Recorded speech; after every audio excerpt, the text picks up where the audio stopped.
Good evening, ladies and gentlemen. Welcome to the City of East Providence City Council meeting. Today is Tuesday, October 5th, 2021. Deputy Clerk, may we first start off with a roll call, please? Yes, Council President. Councilman Cahoon? Here. Councilman Morato? Here. Council Vice President Rodrick? Here. Councilman Souza? She'll be running late, but she will be here. And Council President Brito? Here. Chair will recognize a motion for the City Council to meet in closed executive session pursuant to Rhode Island General Laws 42-46-5A2 and A4 for the following: sewer abatement as listed on the agenda, keep Metacom Green versus City of East Providence Open Meeting Act complaint, and finally, the investigation proceeding related to the claim of the city clerk is made during a public comment at the 8/17/2021 City Council meeting pursuant to Rhode Island General Law 42-46-5A4. At this time, would anyone like to make a motion to go in executive session? So moved, Mr. President. Would anyone like to second that motion? Second. Okay. Deputy Clerk, may we have a roll call to go in executive session? Councilman Cahoon? Aye. Councilman Morato? Aye. Council Vice President Rodrick? Aye. Council President Brito? Aye. A motion to go in executive session was passed by a vote of 4-0. We will now proceed in executive session and reconvene immediately following. Thank you.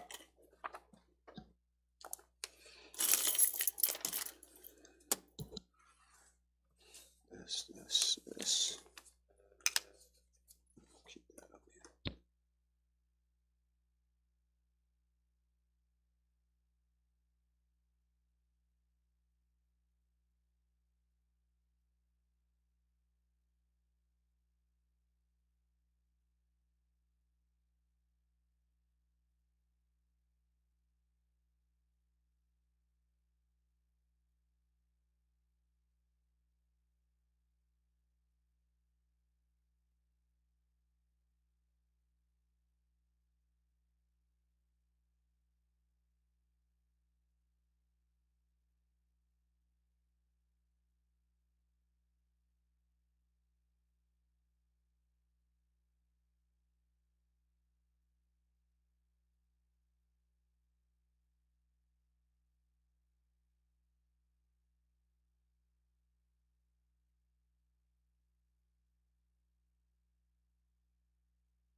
Oh, thank you for the,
We all set?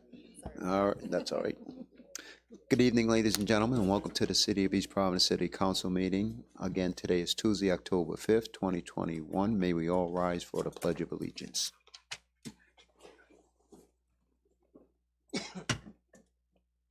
I pledge allegiance to the flag of the United States of America and to the republic for which it stands, one nation, under God, indivisible, with liberty and justice for all. Thank you. Deputy Clerk, may we start off with a roll call, please? Yes, Council President. Councilman Cahoon? I'm here. Councilman Morato? yeah, Council Vice President Rodrick? here. And Council President Brito. Here, and just for the record, that Councilwoman Souza will be here later this evening. Okay. Next item, please. Motion to seal executive session minutes. So move, Mr. President. Would anyone like to second that motion? Second. Roll call vote, please. Councilman Cahoon? Aye. Councilman Morato? Aye. Council Vice President Rodrick? Aye. Council President Brito. Aye. Next item, please. Consent calendar. The regular meeting minutes from September 21st, 2021, the Council Journal. Which we all read in executive session. Anyone have any Move to questions or approve. concerns? No questions or concerns. We have a motion on the floor to approve. Anyone like to second that motion? We got a second. Councilman call. Cahoon? Aye. Councilman Morato? Aye. Council Vice President Rodrick? Aye. Council President Brito. Aye. Licenses. All right, for a non-public hearing, we have the pool table, the annual and the Sunday. It's a transfer. The transfer is from the 311 Holding Corp. The DBA is Town Pub, and the transfer is to Lorraine's Girl LLC, DBA Town Pub. The location's at 311 Taunton Avenue. Any concerns? They have all their paperwork in? They do. Any questions? Is that the one that Councilwoman Souza asked? No, no, that's not the one that she has. Not the same one. Would you? Move approval. Hold I it, think is she this may the have one? had, I think she may have had questions on that. I think, yeah, is this the one she has questions on? Oh, I thought it was another one. All right, I so wonder- before we approve, there's some questions what one of the councilwomen's has, that she has on this. I'm not exactly sure what it is, but she will be here hopefully shortly to talk about that, so is that the, Withdraw. So it's 1, 2, then. Skip 1, 2, go to 3. okay. Okay, so we'll just skip that for now, and we'll proceed when the councilwoman comes in. Okay, Whomever the application. application is for. Okay, application for holiday sales, it's a transfer. It's for East Bay Food Mart at 244 Taunton Avenue. Okay, they have all their paperwork in? They do. Okay, at the pleasure of the council. Move to approve. Anyone like to second that? Second. Roll call vote, please. Councilman Cahoon? Aye. Councilman Morato? Aye. Council Vice President Rodrick? Aye. Council President Brito. Aye. Next item, please. Uh, Is this the same one? It's going to be East Bay Food Mart. It's an application for a victualling license, Class 3. It's a transfer, and it's going to be East Bay Food Mart, Okay. and that's 244 Taunton Avenue. Again, all their paperwork has been sent into the clerk's office. Correct. At the pleasure of the council, anyone have any concerns or questions? No, if not, we may proceed with a vote. Move approval. I will second. Roll call, please. Councilman Cahoon? Aye. Councilman Morato? Aye. Council Vice President Rodrick? Aye. Council President Brito. Aye. Next one, please. This is a one-day entertainment license. The applicant is Francesco Cruz. The location is at New Image Auto Wash at 30 Highland Avenue. There are multiple dates. It's October 7th, 8th, 9th, 10th, the 14th through the 31st. It's going to be 7 p.m. to 10 p.m. at night, and it's going to be a DJ for a spooky car wash tunnel. So they're going to do a little haunted car wash. Get cleaned at the same time. That's it. Any questions from the council? No, I Council, they have all their paperwork in? They do. Okay. move to approve, because I gotta know what that is. Yeah. Well, you can go on Is the applicant here? Thursday. The applicant present at this time? No? I don't think. Okay. Okay, so we have approval, we have a motion to approve. Would anyone like to second that motion? Second. Roll call vote, please. Councilman Cahoon. Aye. Councilman Morato. Aye. Council Vice President Rodrick. Aye. Council President Brito. Aye. Next item, please. All right. This is going to be a Class F application for a special event for alcoholic beverage. The applicant is Reverend David Green. The location is going to be at St. Martha's Church on Pawtucket Avenue. The date of the event is October 16th, and it's a pasta dinner. They have all their paperwork in. At the pleasure of the council. Anyone have any questions? No, I'd just like to point out that, I'm fully in support of this, but, here's a church requesting an alcoholic license to sell alcohol, or, vend alcoholic beverages, and a business has to go to the state to get permission if they're near a church. Just want to point that out. Yeah. But that said, I move to approve. With those good points taken, I'll second. Okay. Roll call vote, please. Councilman Cahoon. Aye. Councilman Morato. Aye. Council Vice President Rodrick. Aye. Council President Brito. Aye. Next item, please. So for those of you who we already called out, if you're here, present, you're all set. You're good to go. There's a mobile food establishment license. The applicant is Bram Stebbings. He was asked to be here. I'm not sure if he is or isn't. Is a representative here or someone from the company? guess Is not. Bram here? Someone from Handsome Sam? Do you want to skip him? No? Okay. I guess it was. Why, is there He was, a question or concern about this Councilwoman one? Souza wanted him to report because she wanted to ask him more about the company itself. We called him and asked him to be present. She had a question, I guess, last council meeting as to the location, as to where they're gonna be setting up. It's a mobile food establishment. Correct. There is no location. That was a question. I'm just reiterating. She asked me what the business was, and I wasn't sure. All right, so at the pleasure of the council. So have we answered her question, or? No, I No. can't answer the question. He's not here. Well, I think it's a. Is the applicant here? No? No. I'm sorry, Councilman. No, I was just going to say it's a sign that if the applicant was asked to be here and is not here, then I'm not prepared to vote approval. We did All right. contact him. Just All right. And we'll you skip did over. contact, you confirm that. So Table. do we need to move that? Or I move that we table this till the next meeting. I'll second that. Okay, roll call vote, Okay. please. Councilman Cahoon. Aye. Councilman Morato. Aye. Council Vice President Rodrick. Aye. Council President Brito. Aye. And we'll hold the EV for Town Pub also. BV, so that's 311 Holdings Corp. Is the, That's the one that she wanted. are they, yeah, but are they here? They're here? Okay. So apparently the councilwoman in that ward has some questions for you. So she should be here. In the minute she does arrive, we'll put that right back immediately on the docket so we could talk to you about it as opposed to keeping you here for a while. In the meantime, we're gonna continue on with the meeting and we'll go for it. We don't- All right, so with that being said, we're moving right along to We don't have any proclamations no or presentations. proclamations, I no have- communications, I no don't- public comments, no appointments, council members. Aha.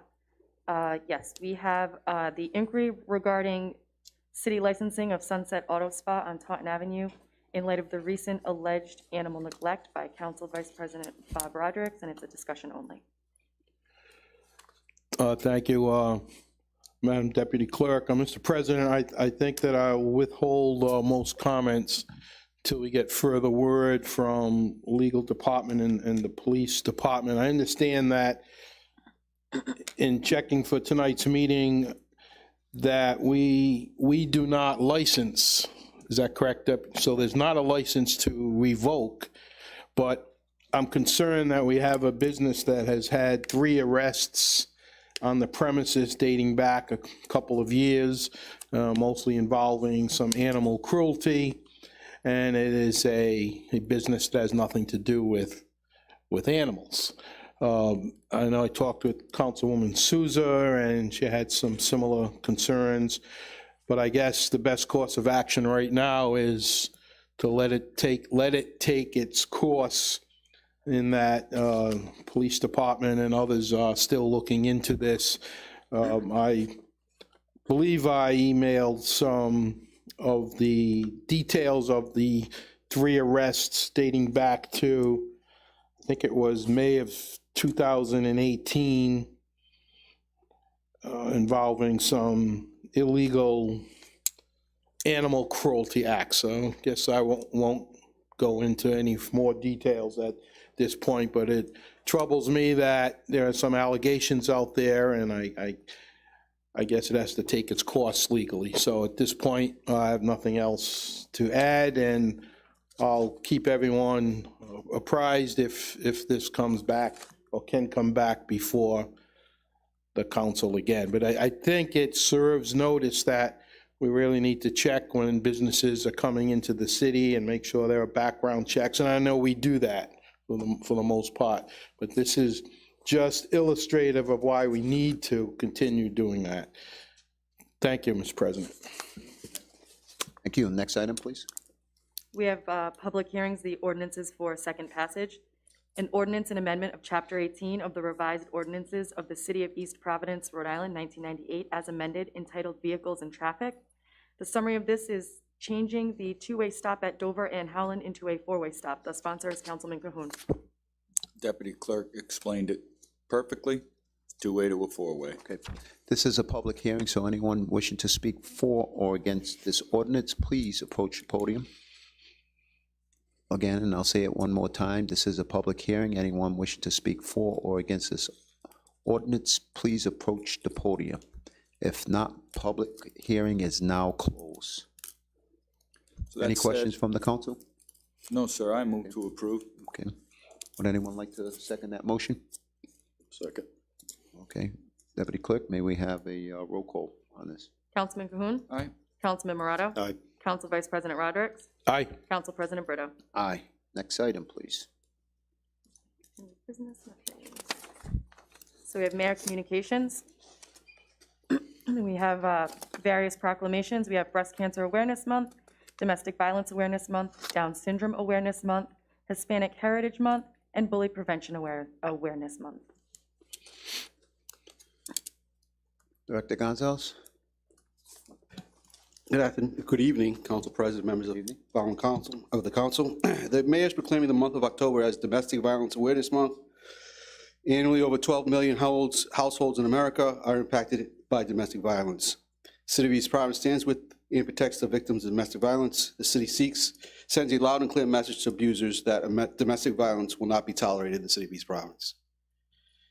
The mayor is also proclaiming the month of October as Down Syndrome Awareness Month for the City of East Providence. Approximately 1 out of every 700 children born with Down syndrome, 1 out of 700 children born are born with Down syndrome. Individuals with Down syndrome possess a wide range of abilities. People with Down syndrome are active participants in educational, occupational, social, and recreational circles of our community. We encourage everyone to work together to promote, respect, and include individuals with Down syndrome and to celebrate their accomplishments and contributions to our society. Hispanic Heritage Month is celebrated from September 15th through October 15th. Those dates were chosen as a starting point for the commemoration of the anniversary of the start of independence for the countries of Costa Rica, El Salvador, Guatemala, Honduras, and Nicaragua in 1821. The East Providence community benefits from the many contributions of our Hispanic residents. Local, state, and national Hispanic leaders are making positive changes and playing significant roles of leadership in key policy areas. The city strives to make East Providence a welcome home to our Hispanic community.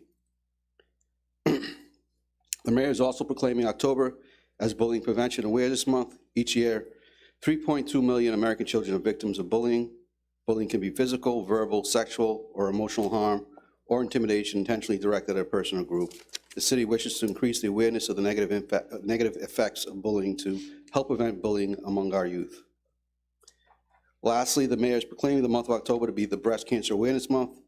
In 2021 alone, an estimated 281,550 Americans will be diagnosed with breast cancer. Men are also at risk for breast cancer. Screening mammograms can help reduce the number of deaths from breast cancer. Thank you. Thank you, Director. Thank you.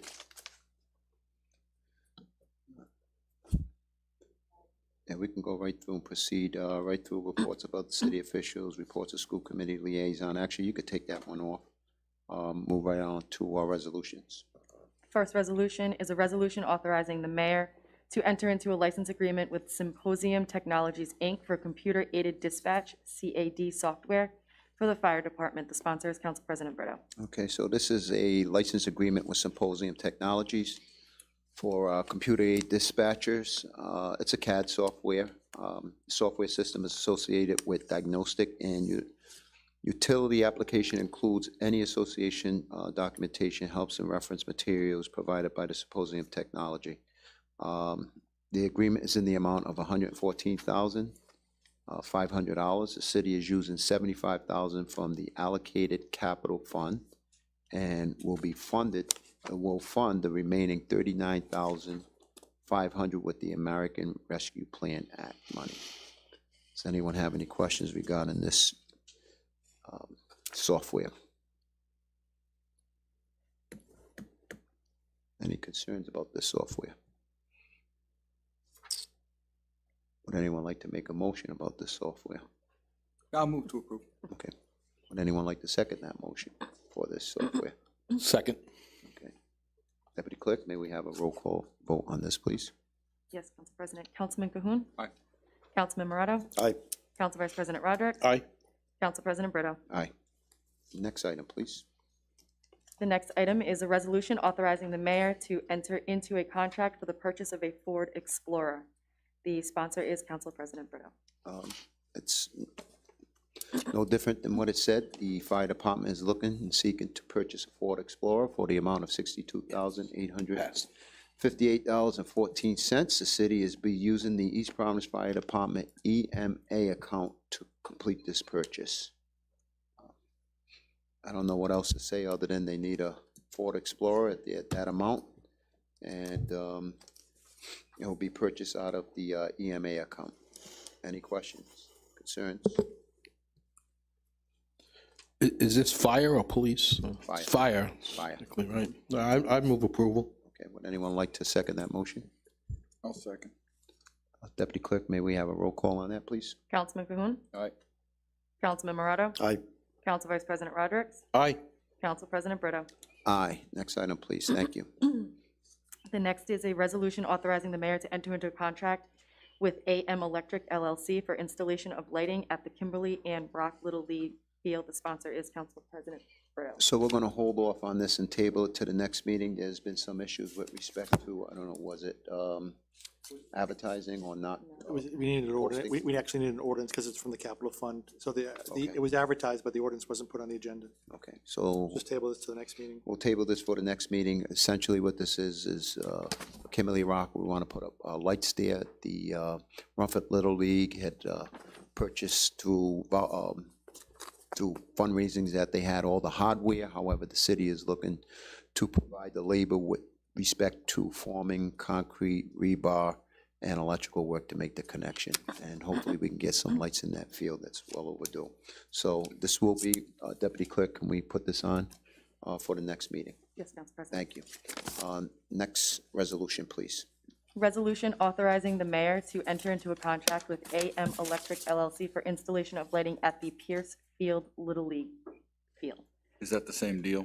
Do we need to hold up on that? No, I did not have an ordinance. What was that? This should be good. This right? one This goes- is This was good, good. this was This the is capital. capital. The sponsor is Council Vice President Rodrick and Councilman Cahoon.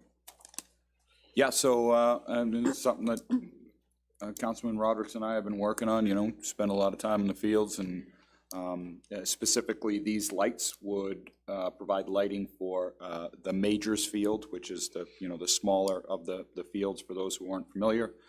Many of the Majors Fields throughout the state have lighting, which allows them to play fall ball games, which allows them to run tournaments, things like that. Whereas if we're playing a Majors game there at Pierce Field, we have to end it on, 6:45 or so come fall ball, or even early in the spring, it gets dark kind of early. So just lighting for the field. Just to concur, when we say the smaller field, that's as opposed to the big stadium baseball field, which is high school, college dimensions. This is the Little League, and we've been behind the 8-ball in East Providence for years. Many of the tournaments that I've attended in other cities have lights. In the case of Rumford Little League, they've already been fundraising, and they've got a lot of the equipment. Same thing with Central Little League. So I wholeheartedly support this. It's well needed and about time. I would make that a motion to approve. And I will second. The motion was seconded. Deputy Clerk, may we have a roll call, please? Councilman Cahoon. Aye. Councilman Morato. Aye. Council Vice President Rodrick. Aye. Council President Brito. Aye, thank you. Next item, please. Next item is the introduction of ordinances. The first one is an ordinance and amendment of Chapter 18-307 of the revised ordinances of the City of East Providence, Rhode Island, 1998, as amended, entitled Vehicles and Traffic. The summary is moving the no parking sign from the south side of the street to the north side of the street on Sunset Avenue. There will be special markings to be painted in designated areas. The sponsor is Councilman Morato. I think this is up for first passage, right? Yep, that's introduction.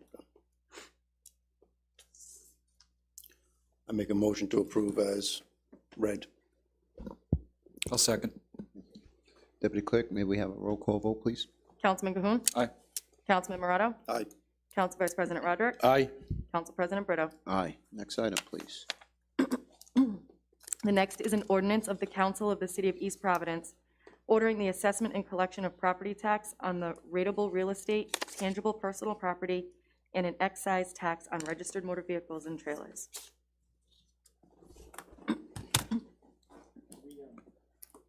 Hold off on passing this until we have a public hearing on the budget, and then we can go back and do this. Sure. Want to do the same for? Yeah, so number 3 would be the public hearing first. So the next one is an ordinance of the Council of the City of East Providence appropriating a little over $2 million for the support of the city government for the fiscal year ending October 31st, 2022. 202 million. 202 million. So are we going to hold off on all of those until after we complete the public hearing for No, budget? this is advertised for a public hearing. Okay, so that, again, that number is $202,263,889. Move to approve. To a public hearing. Oh, okay, we have to wait for public hearing. Are we voting on that tonight?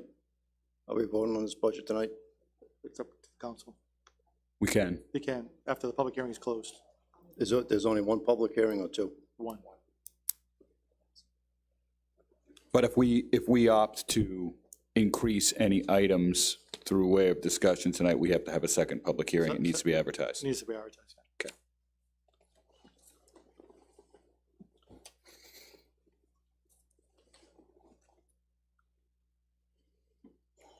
So then I made a motion there, and do we have to wait on public hearing? So we have to have a public hearing first on the budget, so if anyone Okay. wants to speak on the budget, now's the time to do so. So Under- let me retract my motion, and we'll do that Under cleanly. council discussion, did we conclude all our workshops? That was the last one, the last one? Yes, we did. We did have. Okay.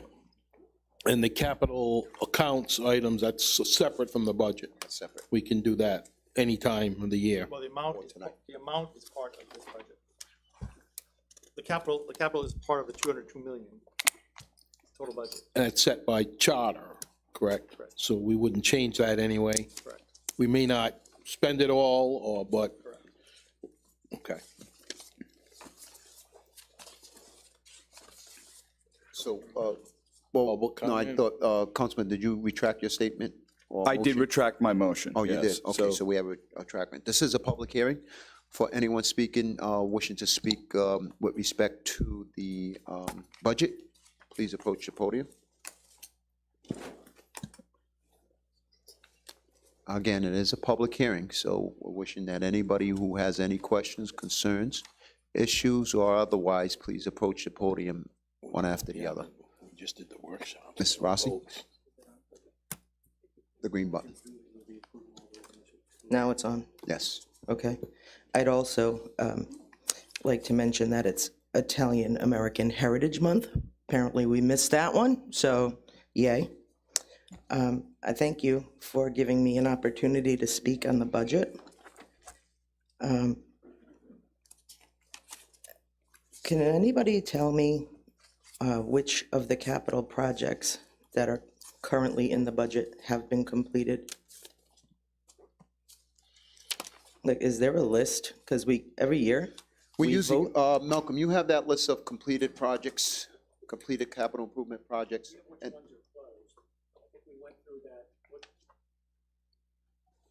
We went through that with the mayor 2 weeks ago, I think, and we were trying to update the list on which ones have been closed. It wasn't mentioned during any of the workshops, so I am unaware No, of. and we didn't actually get to capital in the workshops.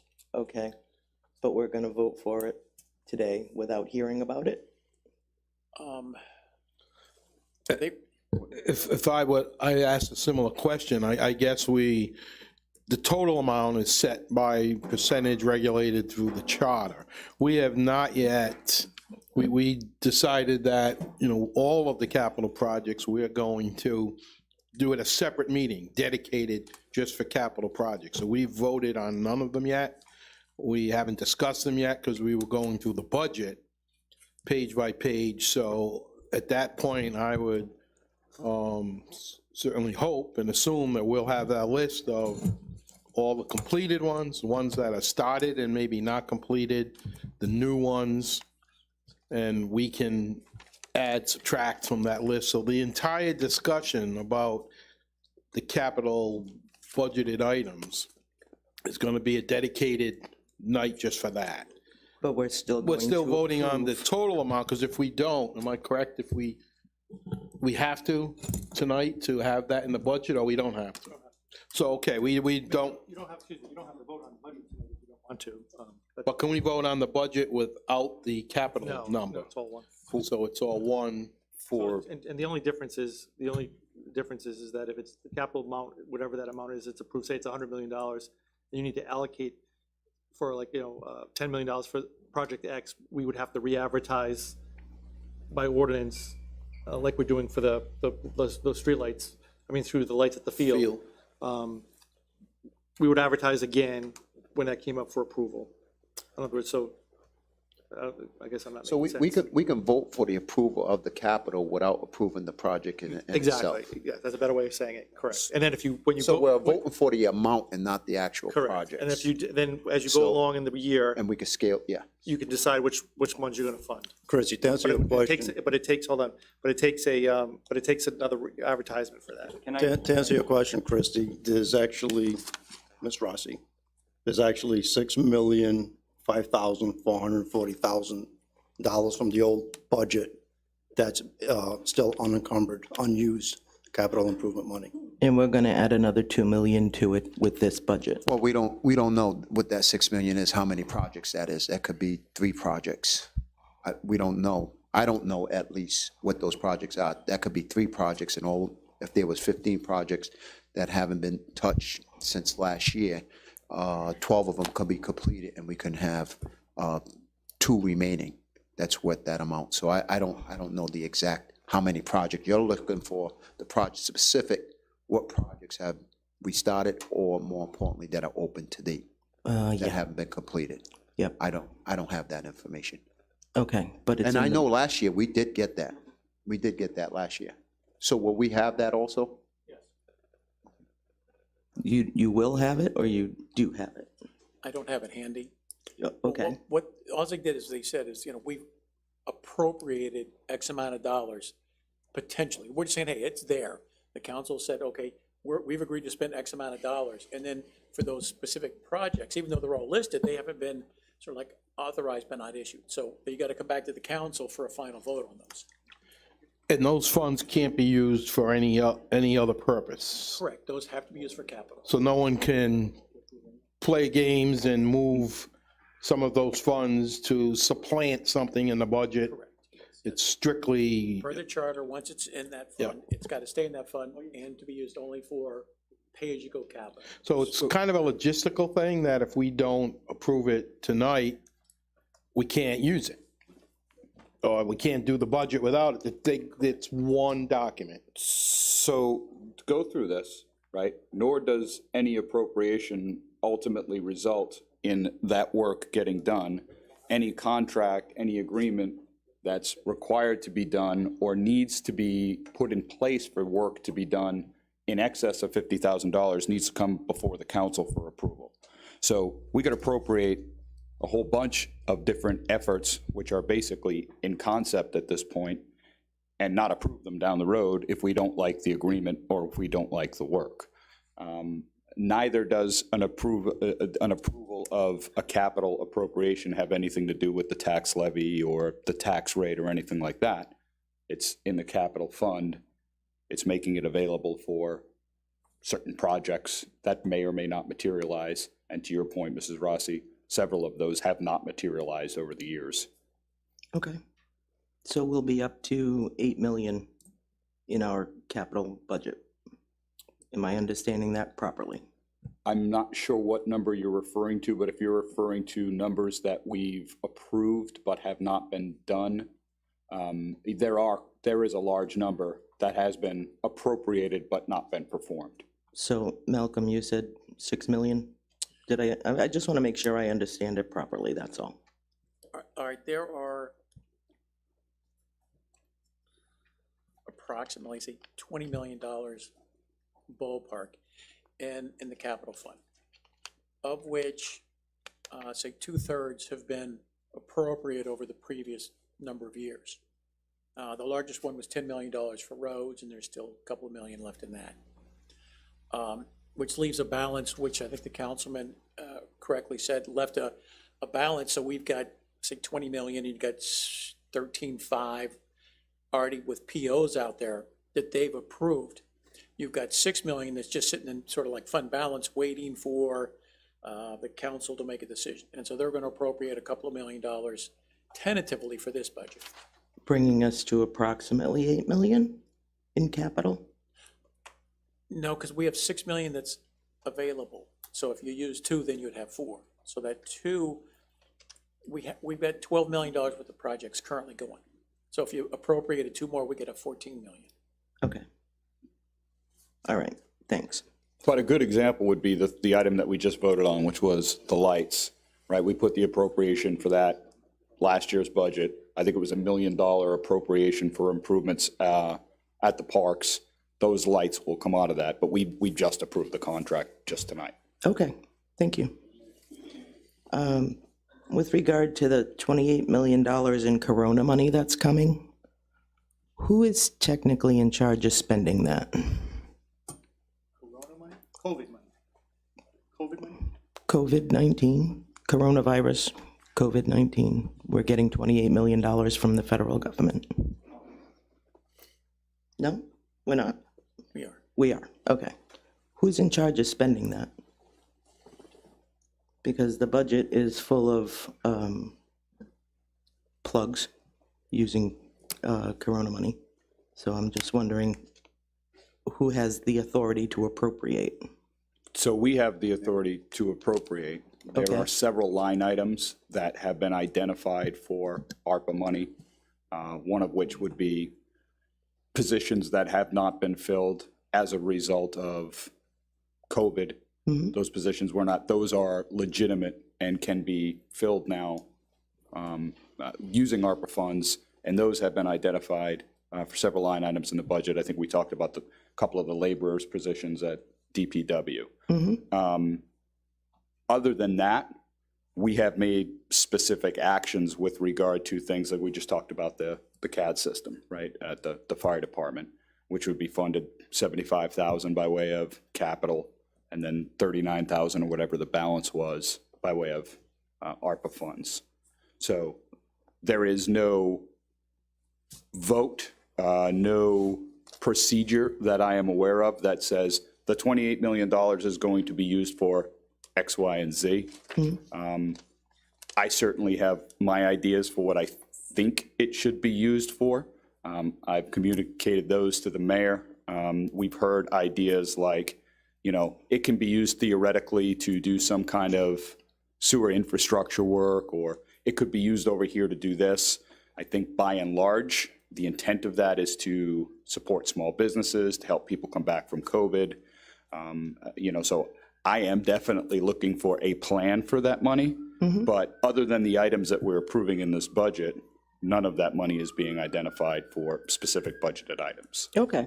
So I- basically, it's still there, right? It's still like, it's waiting for the It's strategy. unencumbered. It is, that's a good phrase for it. That's how I would look at it. Yep. Okay, so my concern was I didn't want it to turn into the pet project fund. Nor do I. Okay, that's why I was questioning where it goes. Now, we did fill holes in staffing positions with this money. It's one-time money. How do we intend to bankroll those positions, which are desperately needed? I am not debating it at all. How do we plan to bankroll that after the Corona money disappears? And I think so it's a very good question, right? Because you once you sign up for those positions, you're on the book for those positions, right? And I think what the administration has explained to us in a number of these positions is that the turnover rate that you see over the course of the time when that money is good is such that you have the ability to make a decision as to whether or not you are going to continue to fill that position. So somebody else leaves in that particular department, you're then faced with this, okay, do we want to take money out of general treasury to keep that position full? Or are we now in a position where maybe we can't afford it? We're going to go back to our previous staffing level. So we'll only be whole for a little while. We'll only be whole for a little while. Yeah, so Those we have positions will only be positions- funded with that money for the time period during which they are good. Yes, Correct. that's Yes, right. I understood that part. But now we're going to take and utilize, or just basically reposition those positions to somebody who has retired, quit, moved on, whatever the case, bringing the staffing level down again to where it's no longer whole. Well, and that could be a decision for the time. I mean, what is whole? Whole is based on the needs for what we have at the time. Okay, Is there, go ahead, Malcolm, I'm And sorry. I think that when we discussed this internally, what we looked at is that we can fund this through December 31st, 2025. But when we looked at how we looked at that, exactly how you continue to fund that, and there are some bonds dropping off. So we looked at, you know, if they were still there at 2025 and wanted to continue to fund them, we would have the means to do that. I just don't want to see us finally get to a point where we have enough staff to function well, and then all of a sudden we don't have the money to function well, and we just sink back into the abyss. It's an excellent point, I think. I just would like to see further planning for that. So, hi, here's 5 years to make it happen. Let us not wait until the 5th year. Let us work on that consistently. And we are asking for a 1.366% tax increase in this budget. We are at, that's the percent on the levy, correct? Is that the overall levy increase? I think that's, I think that what she referred to as the tax increase, which was the property tax. The levy will go up more than that because we have new growth. So the number that you're referring to, Chrissy, what's that number? The 1.366, is that associated with the rate? That is the tax increase rate, I believe. That was in the initial The letter that we welcome to received. my budget letter. Yeah, and so that rate is based on the median house value in the city of East Providence, so it's Up basically to 32, I think it Yeah. said. Yeah. an estimate of, yeah. There were two components to that, is that there was 800 and some odd thousand that we put in for the fire department and the 24 recruits or 25 recruits that we may not have to pay if we get the SAFER grant. And then the other 55 or whatever that 0.5% was, it was from the school. Yeah, the school department's looking for an extra 1.6. That sounds correct, yep. Do we know why? Yeah, they had a host of contractual increases in salary. Okay,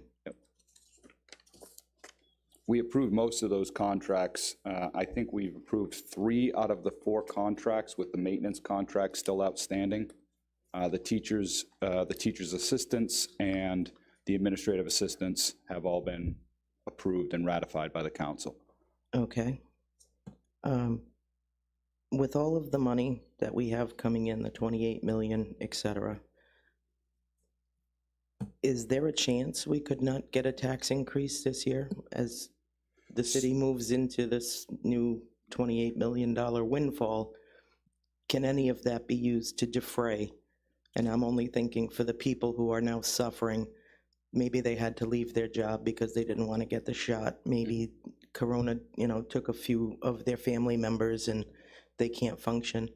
1.6 is, or 1.3? 1.36? Yeah, that doesn't seem like a lot, but every point is basically $1 million in spending, if memory serves. Is it? I think the 1.36% on that median value of 232, or whatever that number is, so let's say your house is that, I think the number was what, $59 per year? That's what Yeah. it said in the message, yeah. Yeah, so, okay, acknowledge people are suffering, but that's $5 a month, right? Okay. And then if your house is obviously valued more than 232, you would pay more. If it's less, you would pay less. So, good point. When we had the session with Senator Whitehouse and Representative Cicilline, where they kind of explained the rationale behind the ARPA funds, they were very clear that none of that funding can be used to supplant or backfill the general treasury or to be used to reduce taxes. And they were both instrumental in the drafting of, that bill into law. So I think we asked them a number of questions. People asked them specifically about the carousel, for example. That was one, and they were like, no, not unless, X provisions apply. So yeah, they were very clear, at least from my read, that you're not going to take this and reduce your tax rate and backfill the treasury with this funding. That's not what it's for. Okay, We'll come get you for that, is kind of the implication. okay, The broad categories are public health emergencies, negative economic impacts, what the councilman spoke to earlier. You can make up some lost revenue, and water, sewer, and broadband are the major categories. So, and as he pointed out, they don't want you to supplant. I mean, they really want you to maybe do some capital or help out the community at large. okay. And with regard to the dispatch department, is that actually a department now? It always was under the police department. I was a little fuzzy and I sat through all 3 of the budget workshops, and I just was still left scratching my head when I left. Is this a new department? So can I defer to the mayor to answer that question, to the intent of? If I'm not mistaken, it wasn't, but the mayor, please address that. It is not a new department, similar to how we took the EEO office, and at one point, they used to be under the HR department. We separated the funding so that we can have better accountability, transparency. We know exactly what we're spending on a particular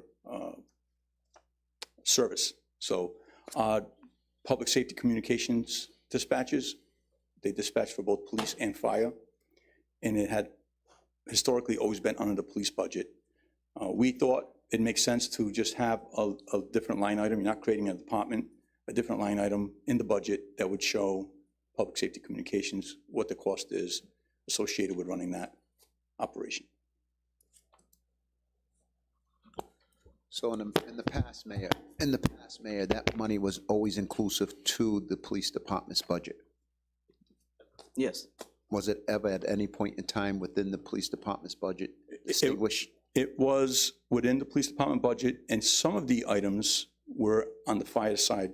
Some of the technology and software items may have been on the fire side. So now we just consolidate it all, put it in one spot. Now you'll know what the cost is to operate public safety communications. Back to the question about the tax rate, haven't we said that if we get that fire department grant, the 800 and such $1,000, that we will drop down to a near zero increase? Yes, it would go to maybe $20, 20, I don't know the number, $20 to $25 from 50, was it $56? I thought it was 59, 59. 60. Be like 0 point something. But when will we know that, about the grant? Do we have an idea? They had said originally we would know, it was at the end of September, but we have not heard yet. Okay. Let's hope for that. And do we have a cost of what it's going to take to move the dispatchers to the Rumford Fire Station, if that's where they were going?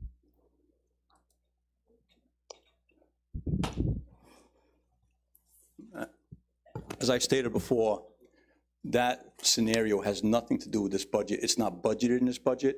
We haven't factored that cost or put it into the budget. At the appropriate time, we will come to the council if there's any expenditure that we are going to put into place and bring it before the council for a vote. But in this budget, that particular policy decision, the executive decision that we're making to move public safety communications personnel to a new and better facility is not part of this budget. Mayor, may I say that a different way? Because my interpretation is whether the council votes yay or nay on this budget, that neither facilitates that move nor stops that move, right? That's That correct. move is part of a completely, right? There's nothing in here, the part about the department not being its own department, separating it out financially is not separating it physically. It's simply allocating for the funds along different line items. Absolutely.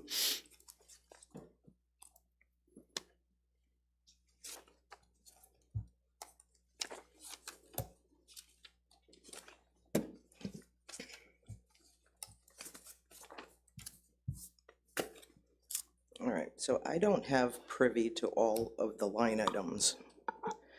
Can you tell me if the police chief line item has gone up or down? We don't have a police chief line item, we have a salaries line item under police. Yep. And what was proposed 2-3 weeks ago is what we're looking at now in terms of salaries. I mean, the entire police salaries line is, I'm not sure exactly what it is, I'd have to look at it, in the millions, right? Mm-hmm. What is that number, Malcolm? Do you happen to have it? I mean, I can look it up, but my papers are everywhere. So in these, but this, what I have is all you guys are given. You don't get to see where it's sliced and diced. You don't get to see how much each of the positions costs us. You just see it in bulk, like on the school department side. No, we could see it. We could break it down through the open gov, and we could see the individual positions. And we're gonna see names, but, you know, Can I we mean, if see you're that asking me the position? difference between what one police chief is going to be making versus another, and how that factors into a decision on a $202 million budget, I would submit that it doesn't make any difference. I mean, It may not make a difference to you, but those of us who are interested, I find it makes a difference. As okay, to well, how I'm we are sure we can losing get our you the second number on what police the. chief in 3 years. what I the- think it makes a difference. It makes a difference from a number standpoint? Yeah. How? Is it more or is it less? It's a simple Cares. question. I mean, if it's You may not $5,000 care, but I more do, or and I'm less. asking the questions, so therefore I'd like an answer, please. I don't know what the answer is because I don't care. If it's $5,000 more or less for what someone gets paid, it makes no difference on a $202 million budget. And I understand that, you know, you want to pick into some details, but I don't have the detail as to what one police chief is going to get paid versus another. That's subject to the negotiation between the police chief and his employer. Mhm. And that's fine. And if you don't care, that's awesome. I do. Okay, then I can get you that. My public hearing time, I'm asking a question. And I can get you that nobody can give me an answer right now, and you're gonna vote on it tonight. You're gonna slide it right through, and that's gonna be the end of that. What are we sliding through? The budget, you're gonna only vote on it one time. We've always had two. We had six, how many sessions did we have? Three? And I sat here watching them. You saw me sitting here. I get it. Right, and didn't ask any of these questions. There was no public comment available. Got an email, I've got a phone number. You've called it before. Right, right. And I don't, we don't set salaries, right? But individual No, salaries, you I don't don't. think we, set a That's what the- salary that's line. we what- can't even by charter. I understand that. Yeah. But I'm also asking because of my personal interest in what the police chief, the current chief makes versus what the new one is gonna make. It's part of the budget, it'll be part of the budget, I have the right to ask the question. But, That's all. so, but, okay, it's up here, right here, from my understanding. Okay, there it is, it's right up here. Council President, with your Yeah, permission? please. Yes. All right. And on the back of the budget that we submitted, there is a position list that has all of the salaries currently under contract. Our police chief, it costs the city of East Providence $146,000 to have that position funded. And that's what we're showing here in our budget. I believe our police chief right now is funded in the top 5 in the state. When you take into account longevity, holiday, and whatnot, it's a very good compensation package. Now, when we bring in a new police chief, there is flexibility in the salary line so that when I have the discussion with the incoming police chief, we can discuss salary. But as you can see on this display, and I don't know if the people at home can see, it's costing the city of East Providence $146,641 for our police chief. And when you break down the salary and longevity and you add it all up, right now, I think it's close to $130,000 altogether. So it's not a bad compensation package when you compare that to other police chiefs across the state. And not only that, but you compare that department head to other department heads within the city government. So we're pretty confident that when we bring in a new police chief, we'll sit down and the compensation package is not going to be tens of thousands of dollars above this. So it would be well within the budget that's currently budgeted. So the budget book does include the breakdown that Mrs. Rossi asked for. In the back. Okay. There is also, the Department of Revenue publishes for certain key positions, they publish the table of municipal salaries. So if you want to find your department heads, fire chief, police chief, DPW, you can not only see what individuals make within the different municipalities, you can get a rank order table. So like to the mayor's point, when you say, well, where does East Providence rank in what we play our police chief? We're 3rd, we're 5th, we're 6th, whatever that might be. So you can get an idea, okay, are we consistently paying more for the same level of expertise than other municipalities? And that's available on DOR. You can Google that and get a whole list of. When we used to do the budgets before, all of that was in the budget. So you didn't have to hunt and peck through the internet to find your answers. This is a little. It's in the budget. Right, well, if it's in the budget and I didn't see it, I apologize. No, But no. how come nobody else could tell me what it is if it's right before you as well? You know No, what I mean? So, It's not in the printed out budget, but I mean, I think the point that I was making is, I'm not gonna go in and say, no, you're not gonna pay your police chief $146,000, you're gonna pay your police chief $135,000, and that's the way we're gonna go forward. and that is not even your call to make, so Right. I didn't Right. question that. Right. I was just questioning how we have now gone through 2 police chiefs in less than 3 years. And that's really where I was going. No, I Was it a definitely matter of dollars and cents? Can we ascertain that from the budget information? No, we can't. So I will wish our outgoing chief all the best and the best of luck to our new chief and hope he can make it another year and see how that goes. But in the meantime, I thank you for your time. You guys have a good night. Thank you. Anyone else here wishing to speak? This is a public hearing. Anyone else here wishing to speak for or against or comment, questions regarding the overall budget? Please approach the podium. Now, here's the opportunity where, people will constantly question what we have for a budget. in one fashion or the other, and yet we only have one person who comes up here and speaks. So I was hoping that we would have multiple people come up here and speak or make a comment or whatever it may be, but it doesn't appear that way. So with no one else approaching the podium at this point in time, I would just like to close the public hearing regarding the overall budget. And we could proceed in the manner at this point in time. Mr. President, I would move approval of the ordinance. Before you do, Councilman, I have a few. Oh, I'm sorry, he was asking if there were any more questions. I didn't hear you. Sure. Excuse me, Deputy Madam Clerk, you had something to say, or? No, I'm good. Okay, thank you. Thanks. I am a public servant, and I do have a right to speak, so I'm going to utilize this time now to. The councilman has the floor at this time. Okay, thank you. I was actually not prepared to take a vote on this tonight. I thought we had two public meetings, two public hearings. But I've been taking notes as to what I think is the reasons why I'm going to be voting against this budget tonight. Okay, and I'll start off with the police dispatch. And I raised my concerns on September 7th as to why I think that dispatch center should not be moved out of the police department.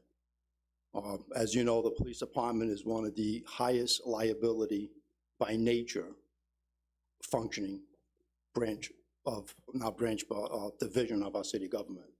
It's, you know, we arrest people, we get sued the most, sometimes they get hurt during a struggle, whatever the case may be. Also, when we have those high-risk incidents such as motor vehicle chases, that OIC needs to be in direct communication with that dispatch center, okay? The mayor's proposing to move the police and police fire dispatch center out of the headquarters and relocate it at Rumford Rescue. I have been in law enforcement for 24 years, 13 of which have been in the capacity of a supervisor and OIC. The dispatch function of a police agency is critical. All calls are received by dispatch and relayed to officers in the field and supervisors through dispatch. During critical incidents, the OIC will often monitor and direct the situation from the dispatch center. Right over the shoulder of that dispatcher, calling the shots, calling off the vehicle pursuits, whatever the case may be, right there real time, not having to pick up the phone, call across town and make that decision, hope that the dispatcher has 2 seconds to pick up that phone and relay that message. Critical incidents that often require real-time decisions made by OICs and relate to field officers. Very simple. The other part that we're going to be missing out is that customer service level. When the residents come into that station, they want to speak with the officer or the OIC, who then is going to relay that message.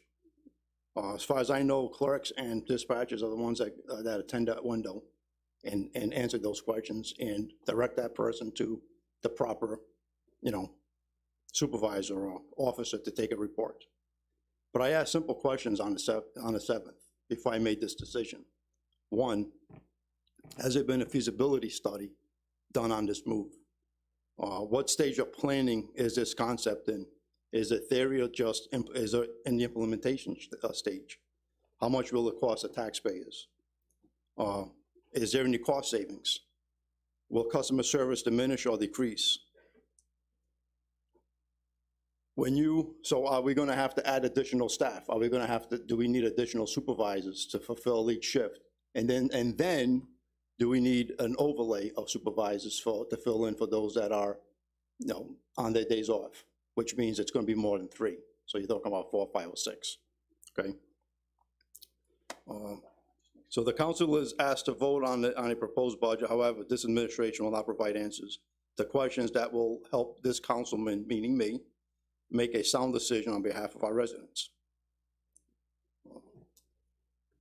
It was said at that meeting that, and this is where I'm going to say and stop right here, that this was a political move. It actually is a political move, because as an elected official to this council, one of our biggest duties is to have responsibility and do our due diligence when it comes to budget and voting on a budget and making sure that our residents' monies are looked at, okay? In the best possible way. There's always gonna be tax increases, but how do we spend it reasonably, okay? And with good common sense. The other reasons why I'm not voting for this budget, the budget was proposed with the assumption of what the home reevaluation will be in December. Okay, my feeling is that we're budgeting for something that we don't know yet. We're voting on a budget of $202 million that we don't know what exactly, what the expenses are gonna be. We have a tax levy increase that we don't know what the expectation is gonna be for 2022, but yet there's an ordinance here for us to pass tonight, okay? The hiring of the 12 employees that was brought up, yes, we do need some of these employees, but we have no information as to what exactly is the need of these employees. How much is it gonna cost us in 2026 when the opera monies run out and we get stuck with that bill? Other than, yeah, we just need 12 employees, we need to fill these positions. Well, are these positions really critical? You need to fill them at this point. I don't know. Has any of my fellow council members received the last audit report? Has anyone received the last auditor's report? Well, I haven't. So, something that we asked repeatedly. What was which one are you talking about? Because I've got the last one, I think, that was completed. The latest one, or Yeah. the latest one? Correct. Was there another one after the one we all received? Did anyone get the auditor's report? I have the last one that we got months ago. Okay, well, I haven't gotten that one. That's okay. This is all rhetorical. Okay.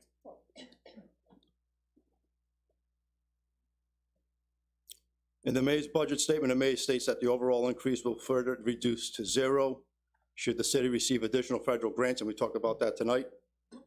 Again, we're budgeting something on hope. We should be budgeting something on what we have in front of us, not based on what we could get. Okay, when I pay my bills, I pay it where the money I have in hand in my checking account, not what I'm gonna be making 3-4 months from now. Okay, I think that's just responsible government.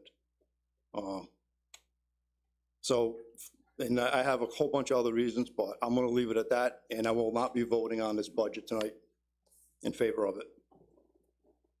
Thank you. Thank you, Councilman. Any other further questions? Yeah, I'm not going to address all of that, except I may not disagree with you on some of your comments about the dispatch, but that's not in this budget. That's not up for vote tonight. Well, that might be another discussion that we can have, but that's not before us tonight. How can you say it's not before you when it's clearly line item separate and budgeted differently? And I will stick to what I said, where you think there's a decrease in the police budget, but there's actually an increase, simple math. Okay, there's actually an increase. And by allowing that to happen, we don't know what the outcome is gonna be as far as costs. We don't know what, and I'm voting no, just the fact that the idea of taking it out of the police station for the reasons from my police experience. I'm talking about the cost of the citizens. You have to add more supervisors to supervise these dispatchers. You have to. Someone has to be in charge, and it has to be in every shift. You're talking about 4 to 5, maybe 6 different supervisors. You have 3, and then you have, different coverages. The customer, just based on that, from my experience of being in close contact with the real-time situations of whatever the incident may be, and granted, we're lucky where I work, we don't have a lot of those, but we do have quite a bit. We had an officer-involved shooting not too long ago with our officers. Things happen. We're a liability to begin with by nature. Just that alone, I'm all set voting for that. It's in the budget, so to say it's not gonna happen, it's in there. You approve the budget, you're approving that. Let me ask you a question. Do you think that the police department is a division?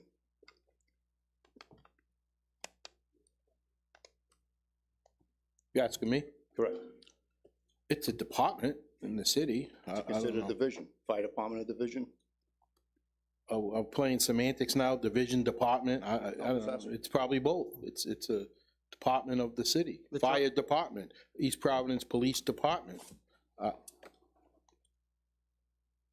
I don't get the point. Well, when you're creating a new department, you're creating a whole dispatch center with its own budget. To me, that's a division. To me, that's a separate department. Okay? So, To me- okay, to I mean, me, if that's a council legislative function, by the way.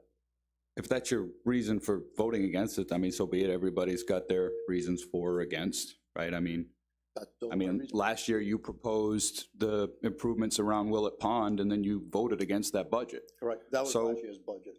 We're I- talking I'm- about this year's budget. I understand. So I'm saying I have a difficult time following your logic from year to year. I mean, in this particular case, if we were going to talk about the valuation, our reevaluation happens how frequently? Every 3 years. Every 3 years, right? And so our current tax levy projection is based on the house values from which year? From the 12, well, it's assessed every year at 12/31. And It's then a- the bills are sent out 6 months later, July 1st. Okay, so when we got the assessed value at 12/31 and the bills come out, right? Our evaluation is due, our reevaluation is due when? When is our actual number, when is our actual assessment coming in, the report? The report will be in, probably in, it'll be finalized in, I think, May. So our tax levy for the FY '22 budget really has nothing to do with the reevaluation that is going to take place now and conclude effectively in May. Correct. We're talking about the levy, which is the total dollars. So it may get redistributed. You have a mic? Oh, sorry. So when we talk about the levy, let's just say for easy math, we send out $100 million worth of bills. If I need 2 million more, I'm going to send out 102. So whether the values go up or down, I still need 102. So to his point, you know, if the house values double, then the rates will be cut in half. But realistically, if all the houses went up the exact same or down the same, everybody's tax bill would be the same. So what we are voting on is a levy, right, which says we need this much in revenue by way of taxes. Correct. What the tax rate ultimately comes out is dependent upon what your house value is. We are going to pull X number of dollars from tax levy, period, end of story, regardless of what the rate or the value of an individual house is. Correct. Right. So That's what you're that is saying now. not a reason to vote for or against the budget. That is a number, and the number is in there to balance what our expenditures, our projected expenditures are. Right. This is an expenditure budget we're looking at right now, what the vote will be. Yeah, and I don't have any particular issue with a particular council person's view on something or not. I do have an issue with the implication that, someone is doing their homework and someone else is not. That is not the case. You have expenditures, you plan your expenditures, you plan revenue to balance so you can present a balanced budget. And ultimately, what we have to take in from the individual taxpayer depends on what the individual taxpayer's home is worth and what the rate is that they get charged. The overall levy does not change. If the exact budget, if we spend exactly this, we're going to take in exactly that amount of taxes in FY '22. In all due respect, Councilman Cahoon, I never made the implication that there's certain council people doing homework and others are not. You bring up the vote from last year, which has no relevance to this year's budget. If you want to do that, then you should bring up the vote from the first year, which were council people that actually voted against that budget too. And I respected those decisions as to why those votes were done. And I respected decisions of last year's council people as to how those votes were conducted. What I sit here tonight is what I truly believe in. Okay, this is not rhetoric. This is not politicizing it. This is what I truly believe in. Doesn't make sense to me. So Totally get it. And every year we have a 3-2 vote on the budget. Correct. And I the will budget- respectively vote in the way budget I has to feel get it should done. be. And we take turns with the two people who want to say, I'm supporting the taxpayers and I'm against the tax increase, so I'm not going to vote for the budget this year. So you're not going to vote for the budget this year, totally get it, right? So that puts me in a position of either being a person who's not going to vote for it or a person who is going to vote for it so we can have a budget. Correct. Okay, that's what it comes down to. We could also table this to one more meeting till we get those answers answered. Well, I actually have a couple of proposed increases, so that would, if the council wants to consider those, we would have to advertise and do it again. But if the council is not interested, then we won't. So before we go on any further, just one quick interruption here. 311 Holden Corp., I know you're waiting. The councilwoman is not here at this point in time. I don't know how or what you want to do. She's told me 10 minutes, Council President. She's 10 minutes? Correct. Okay. 10 minutes? Okay, very good. All right, now we may proceed with the conversation there. So that's The items that you have, Councilman Kahundad, are they critical to you? Do you want to, I'd listen if you want to. I mean, one of them is fairly nominal, and we've talked about this before with the mayor. There was an agency or an organization that reached out to me that's an animal sanctuary that removes animals that you're not supposed to have in your house and takes them and takes care of them.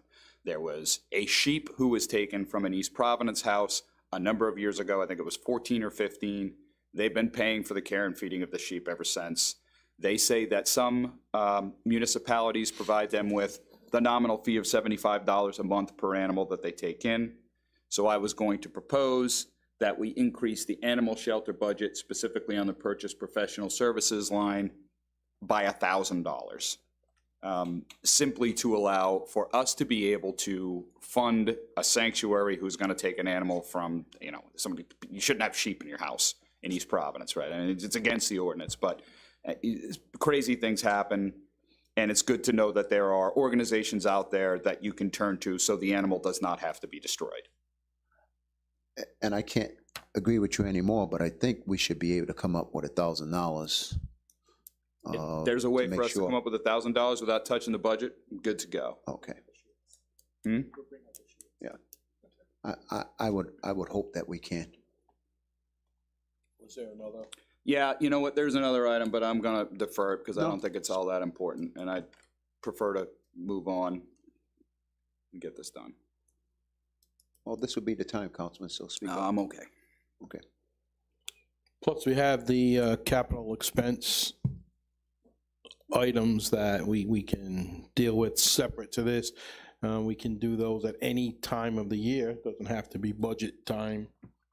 That could even cover maybe something like that.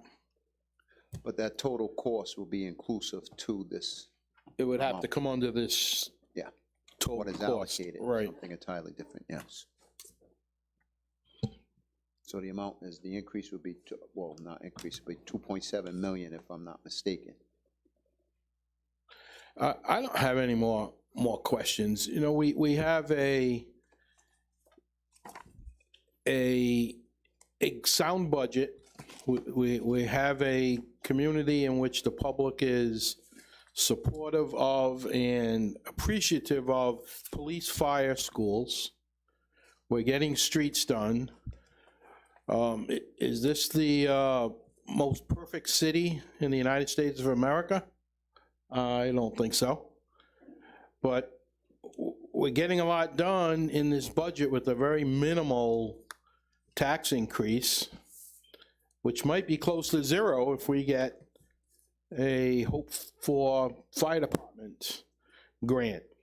In the past, it is accepted to pay some bills with an expectation of some revenue coming in. That's how cities are run. Cities and states are run. You don't always get all the grants and state funding. We were promised monies for a new high school. We didn't have it in our pocket or in the bank, but we certainly assumed that voter-approved bond issues and commitments from the state and other sources would come through. So we got the high school built in a record time. And those monies are still coming in. So I understand when it's said, I mean, I don't go out and buy something if I don't have it in my checking account. A home is different than a government. And I'm not advocating that we spend wildly on anything. We salaries. I did my due diligence, speak for myself. I sat here through several public workshops. There were not many pointed questions from either any of us or people in the community. And no, a lot of people don't come, but they sure as heck watch, because we know that social media is full of comments, as they will be tomorrow, about tonight. So the word gets out there. We have a new form of government, like it or not. It's a mayoral form of government. We don't set police chief salaries. We can dig it out, and we have the number. There it is tonight. What was it, $146,000 is in that account. I assume that's benefits, other things. So the information's here. So I'm prepared to go forward if there was a concerted effort from all the council members to let's hold off for another meeting because we want to add things, or then I'm okay with that too, but I'm not hearing that. So I'm prepared to move forward. Thank you, Councilman. So where would we like to go right now at this point in time? The councilman has stated that he's not prepared or not ready to move forward this evening with a vote. However, we could put that on for a vote as to whether or not we want to proceed with a vote to approve the expenditures of this. This is an expenditure budget that we're looking at this evening and discussing as well. So if we're ready to proceed with a vote, we could we can call out a vote. Otherwise, we can continue another evening. So I'll put that out for a vote before any motions being passed this evening.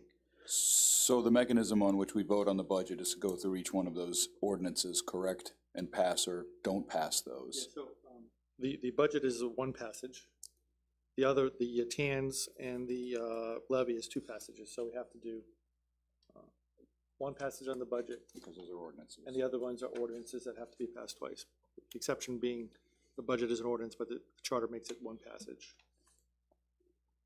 which is number 3. So yeah, so it does make sense to pass 3 first and then do the setting of the rate and then the TANs. The TANs is really just a borrowing anticipation of taxes. Okay. We do every year. So 3, the budget vote reads as It's follows. first. An ordinance of the council of the city of East Providence appropriating $202,263,889 for the support of the city government for the fiscal year ending October 31st, 2022. So, Right. and this will be our vote, actually, as to whether we're going to Yes, proceed. and this Yes. is the one that requires the single passage. Correct. Okay. So, that said, I move to approve said ordinance.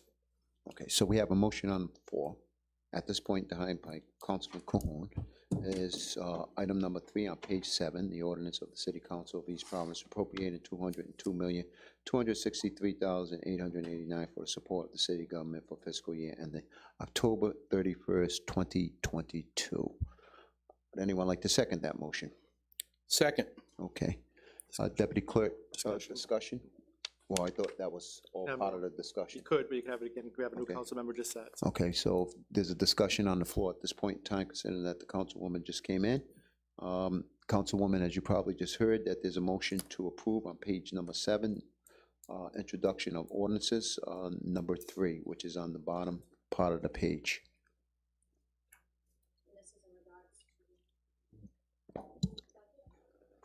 Appropriating, yes, appropriating the $202 million. Oh,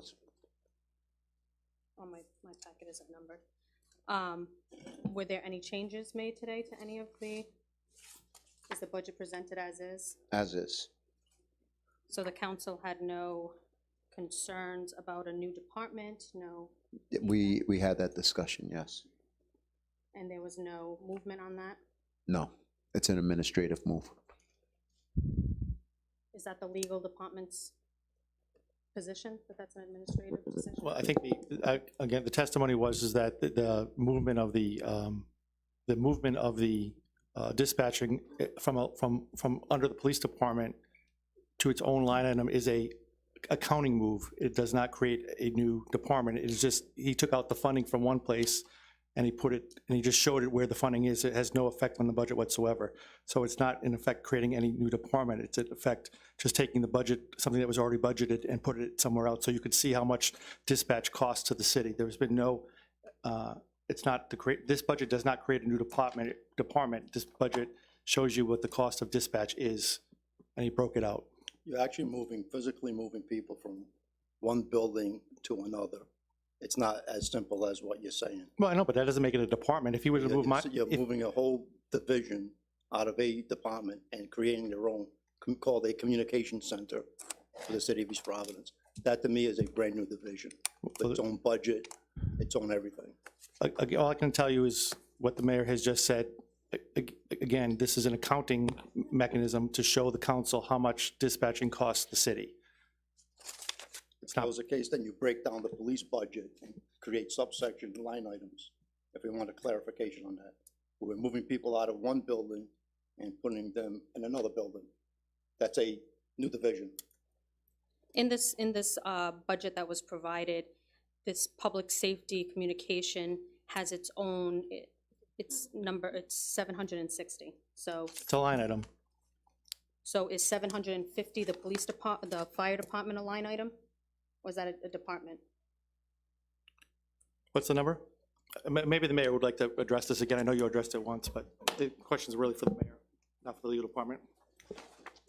Well, you were just speaking on it, so that's why you're saying it's a line Well, item. But go I was ahead. answering your question. Okay, thank you. The public safety communications currently is physically located at the City of East Providence Police Department. The funding is located in the police department budget. The public safety communications serves two operations. They are dispatching for police and fire. They've always dispatched for police and fire. We're not creating a separate department. All we're doing is separating out the funding so that you can see what the actual cost is of this. Also, we took whatever funding we had on the fire side that was supporting communications, and we took whatever funding on the police side that was supporting communications, and we put it into one place so you can see it. This does not support the move that we're trying to make. And this was not the reason why we did this. We did this because we want to be able to see exactly where that funding comes from. So I think I've explained it a couple of times. If there's, when we come to the council, if we have an expenditure that's going to be put in place, then we will come to the council with that approval for a contract, whatever the contract may be. The East Providence communications personnel is unique to Rhode Island because they do both police and fire. They have to be trained both in police and fire, and they are very well trained and do an incredible job. They are your first emergency medical responders when a person calls for a medical emergency. The state of Rhode Island has recently passed a law requiring all dispatches to be properly certified as emergency medical dispatches. I'm glad you mentioned that, Mr. Mayor, because I did some research because I didn't feel comfortable with the answer that was given during the workshop, and I feel like the chief, fire chief didn't really know much information about that, as he stated on the record, that he wasn't really familiar with a lot of the information in the background. So I did look into that, and you're correct, the state did pass a bill in the House and in the Senate regarding having training and certification for 911 dispatchers that are located at the central hub at the state police barracks, not in the city of East Providence, not in the city of Warwick, not in the city of Providence, directly in the barracks in North Situate for the state police. And that is where those are going to be trained, which has not started yet. That program is in the works, has not been started yet, along with some other complicated systems that they're still in the works for getting done. That hadn't been started yet. And those are the people that are being trained.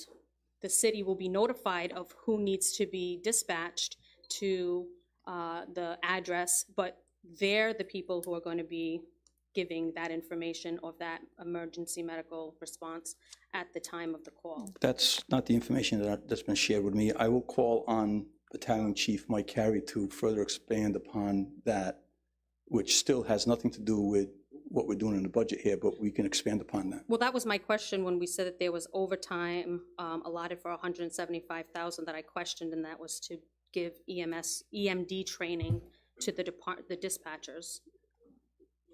That actual overtime is not just the EMD training, it's also for telecommunicator 1, telecommunicator 2 training, which is required on NFPA 1221 to dispatch fire and EMS. Right, that they If you did. read the entire standard of 1221, the only reference to law enforcement is one sentence, which says how they would dispatch law enforcement is up to the HJ or the police chief. The EMD requirement under the new state law, it says PSAPs. Our communications center is registered with the FCC as a public safety access point. So it actually is required the way they wrote it.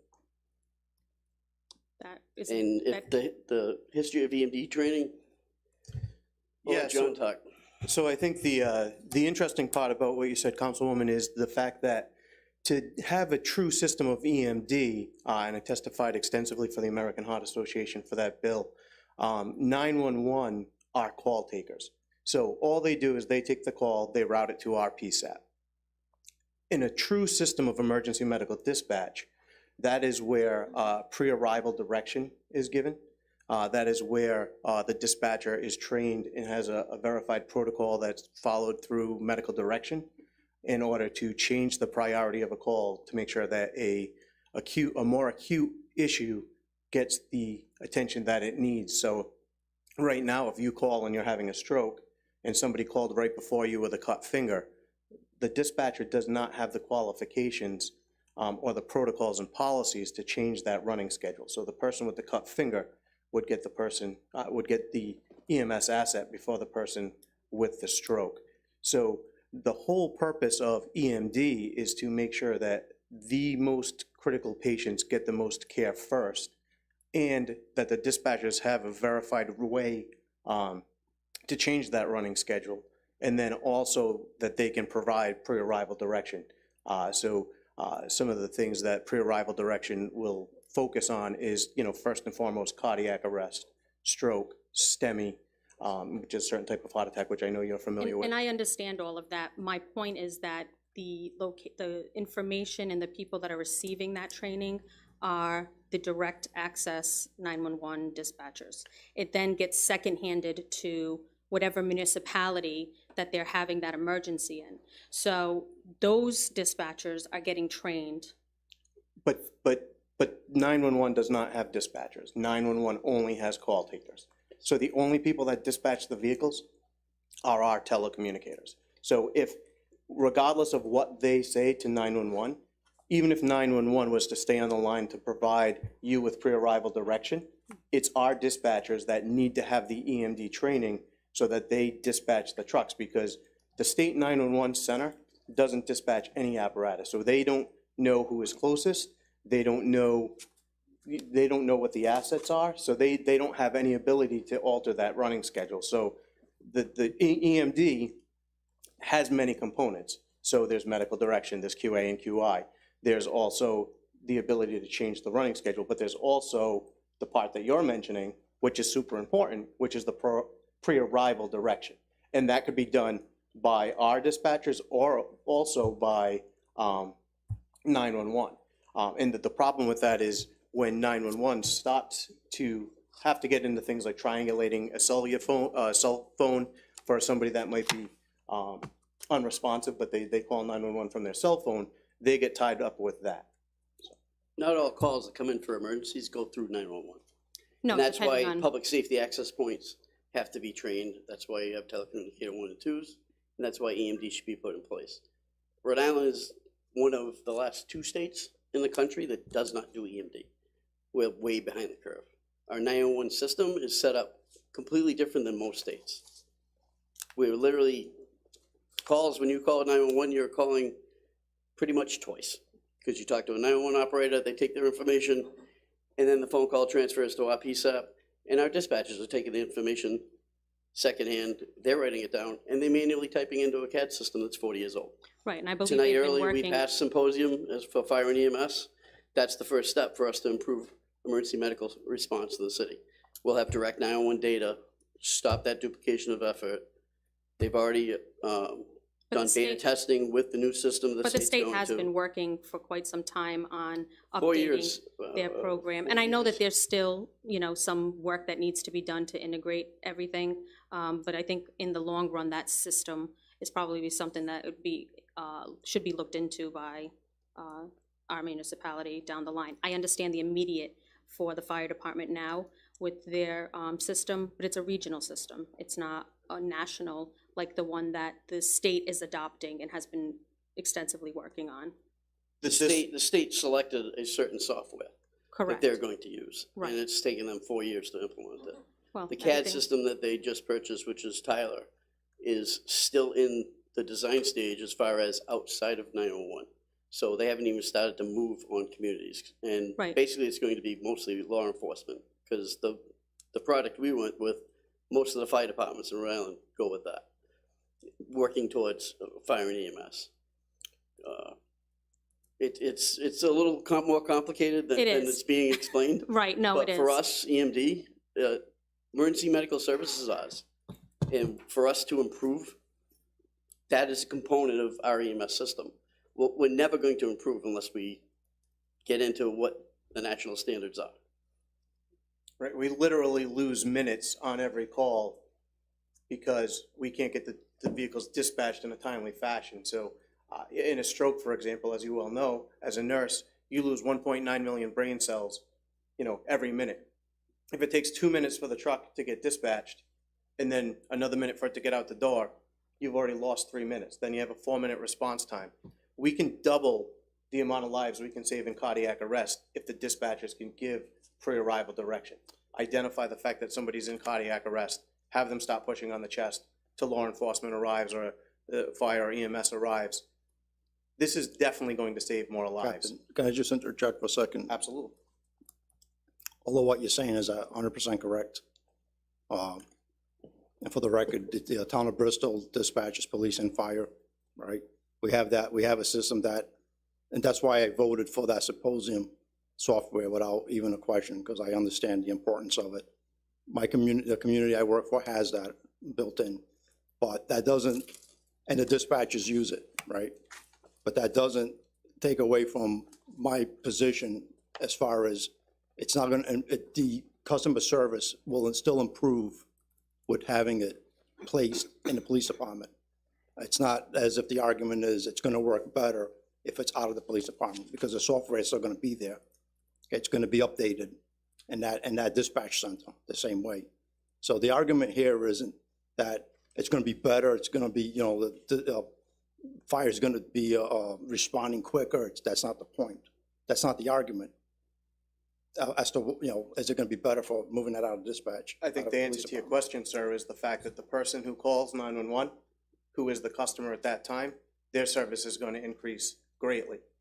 For the person that walks into the police station that's maybe looking for directions, it may be diminished. But certainly for the people in their time of need, in a life-safety atmosphere, it's definitely going to improve their interaction. But the new Telecommuters, as you well know, Correct. are the first responders. The very first interaction that any of our citizens have, whether it's police, fire, or EMS, is through our dispatchers, our telecommunicators.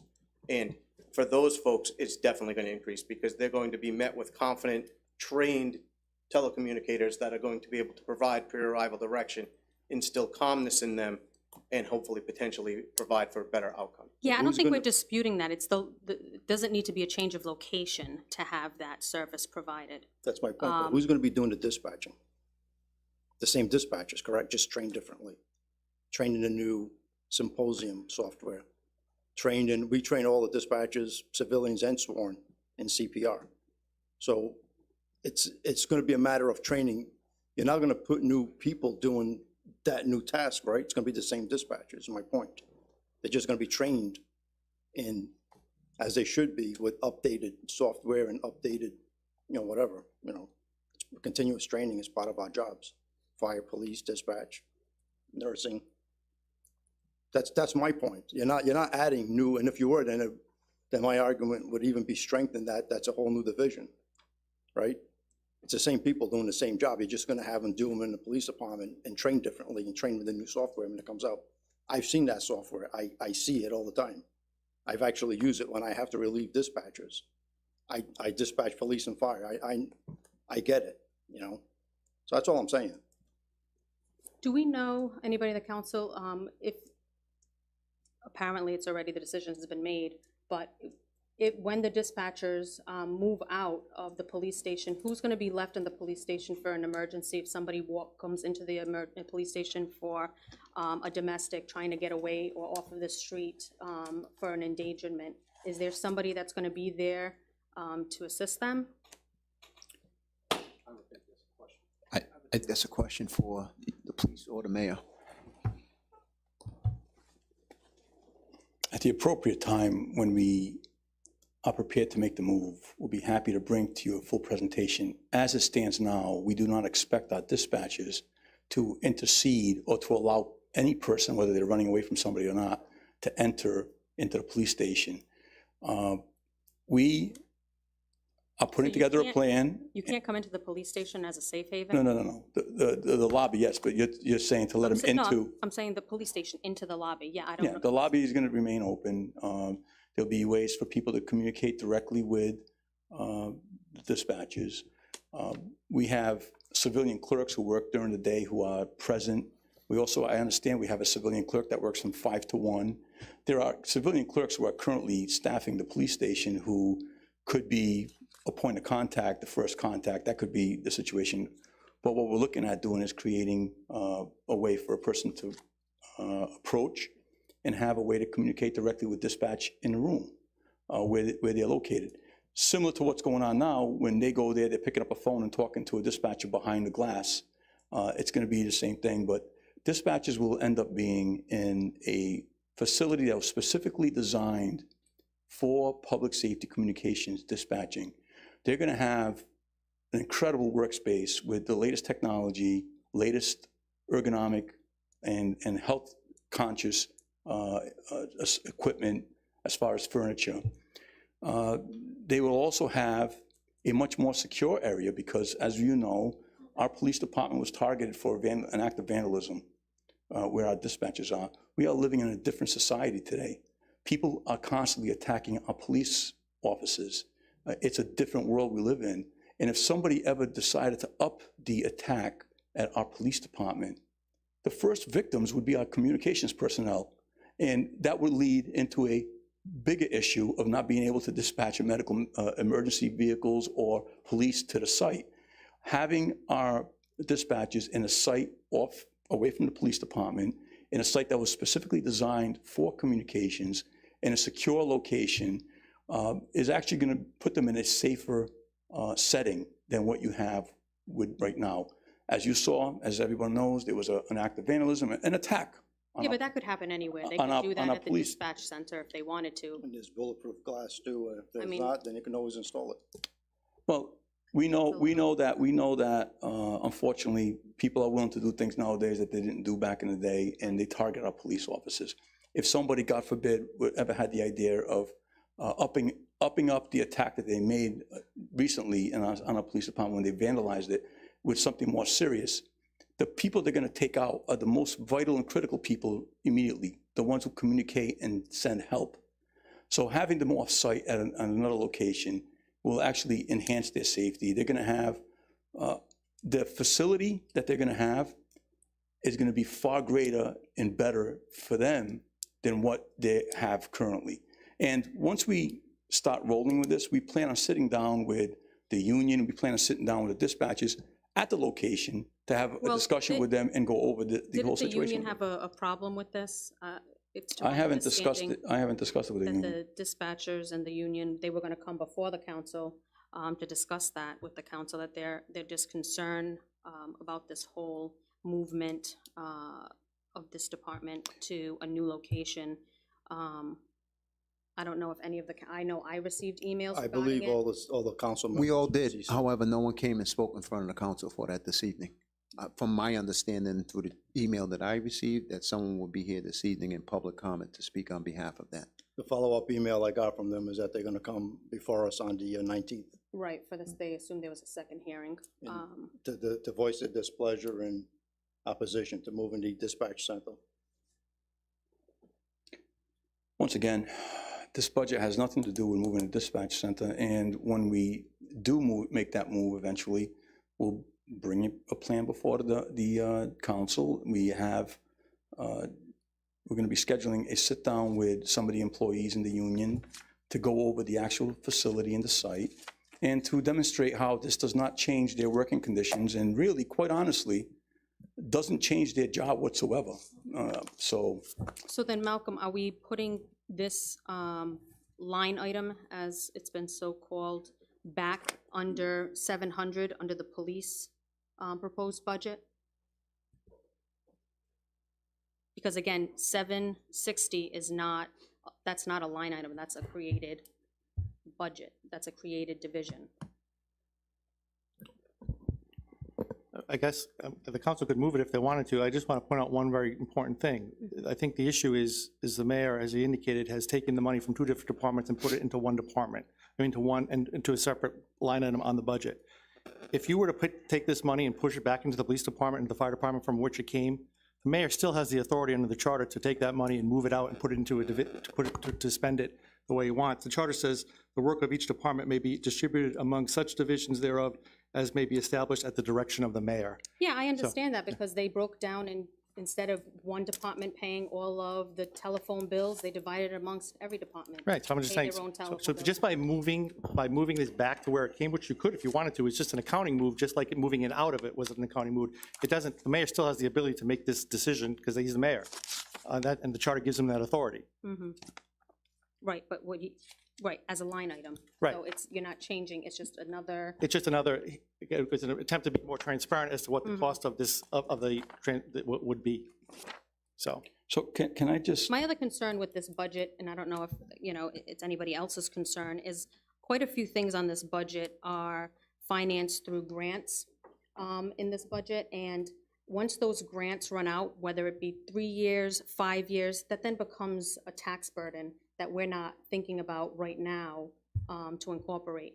And I'm not sure who will be up here dealing with that, but that'll be an issue that we'll have to deal with down the line with those with the residents, and having to explain why we approve things on a grant, and then now it becomes part of their increase. So, Councilwoman, that was addressed earlier as well. The answer to that question, the finance director said that during that time, in the next 5 years plus, we have bonds that will mature, and with the maturity of those bonds, that will be one option at least to be able to pay for those personnel.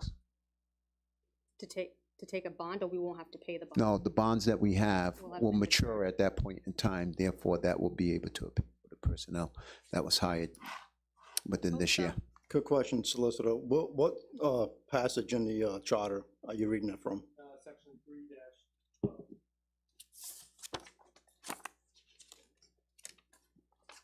Article 3.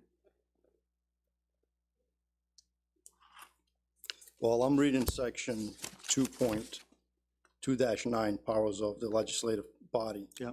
Establish the administrative departments and distributor work of divisions. Yeah, so, That's what I'm referencing. well, I know, and we have another provision that says the mayor also has that ability. And I would just say, I'm not going to get into a legal argument, but the fact is the communication division already exists. So he's just taking it from one building and putting it into another building. And he showed you where that money was. So he's not really creating anything. He's taking it from one place and putting it into another. If he were to move the law department from my upstairs to the 3rd floor and put me in the police station, it's still the law department. Correct, but as Councilwoman Souza has pointed out, it has a completely different department number and a completely different budget. Again, yeah. Any other further questions from the council? Because there is a motion on the floor at this point in time. And that motion is on page 7, an intro to ordinances. Number 3, the ordinance of the Council of the City of East Providence appropriating $202,262,000 $889 for supporting the city government for fiscal year ending October 31st, 2022. There is a motion on the floor, unless we have any. What's seconded? Okay, we have a motion on the floor by Councilman Cahoon, seconded by Councilman Roderick, and unless there's no further discussion, we'll proceed with a vote. If there's no further discussion at this time, Deputy Clerk, may we have a vote, please? Councilman Cahoon, Aye. Councilman Morato, Nay. Council Vice President Rodrick, Aye. Councilwoman Souza, Nay. Council President Brito. Aye. Next item, please.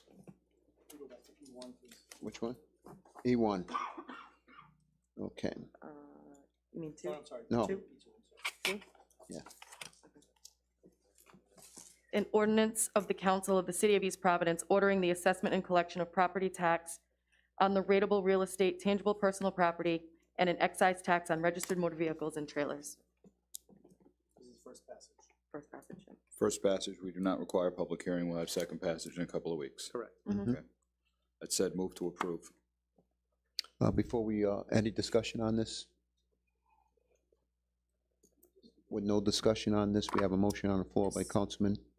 This is about the property taxes. Set the rate. Set the rate based upon the budget. Do we know what that rate is? It's in the budget message. Well, wasn't that kind of like we don't know because of the evaluation? You don't know what the final number will be until you have it certified. This is the way it goes every year. You don't know because you could have new growth, you could have new businesses leave. So at 12/31 is the cutoff date every year. And then by May, you have to certify the levy. So every time we pass the budget, it's an estimate. We're not sure. Every year we have new growth, which we have to put a number in. It could be anywhere between $250,000 and $1 million.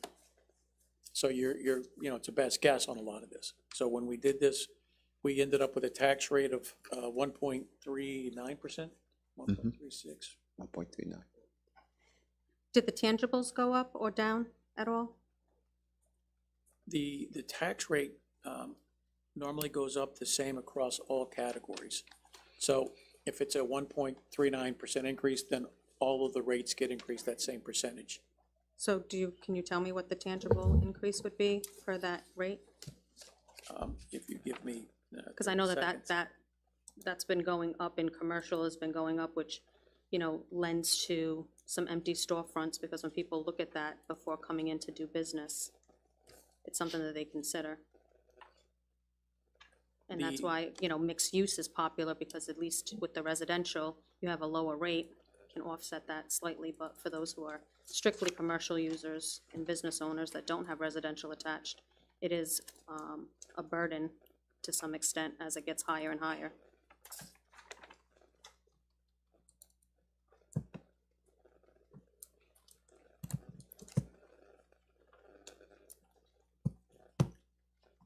The rate will go from $55.41 to $56.17, at a 1.37% increase.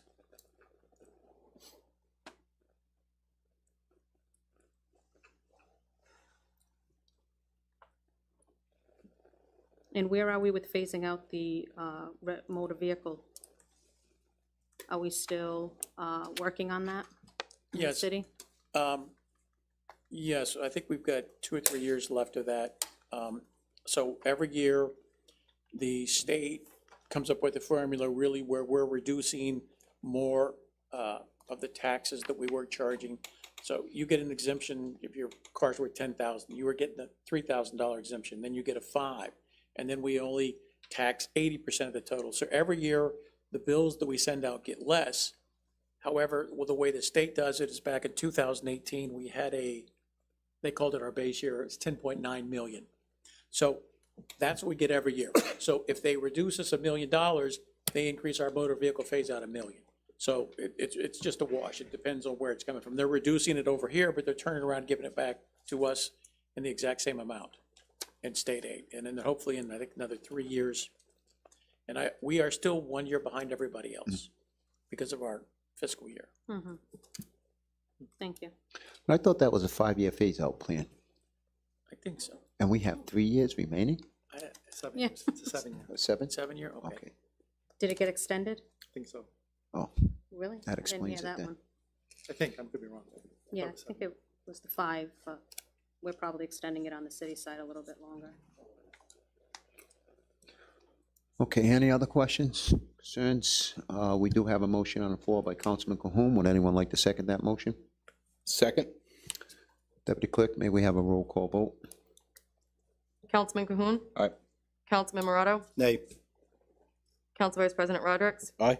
Councilwoman Souza? Aye. Council President Brito? Aye. So, okay, we'll proceed in this manner, and then we'll jump over to, Do the TNs next. E4. E4. page 8, E4, an ordinance authorizing the Director of Finance to borrow funds and anticipated taxes. Yep, exactly what Council President said. Move to approve. Second, and with that second, just a reminder, these now, once the original amount was passed, these are perfunctory things, right, that have to allow our department directors and finance to just do the work. This is not a Correct, every year, either-or thing, we can't cut, add, this is a correct, this is, law. every year, we have to borrow money in the form of TANs, Right. tax anticipation notes. And this just gives the authority for us to borrow that money. And that was a second. Okay. So it's up for discussion at this time, or otherwise, would anyone like to make a motion? Motion approved. Okay. Would anyone like to second that motion? I thought we had a motion. We had and a second. motion Cahoon and a was second. second, Rodrick was first. Cahoon was Oh, I'm first. sorry. I'm sorry. I'll yield write if that. Councilwoman wants No, a second. please. I didn't write it down, I'm sorry. Okay. Deputy Clerk, may we have a roll call, please? Councilman Cahoon? All right. Councilman Morato? Aye. Council Vice President Rodrick? Aye. Councilwoman Souza? Aye. Council President Brito? Aye. Next item, please.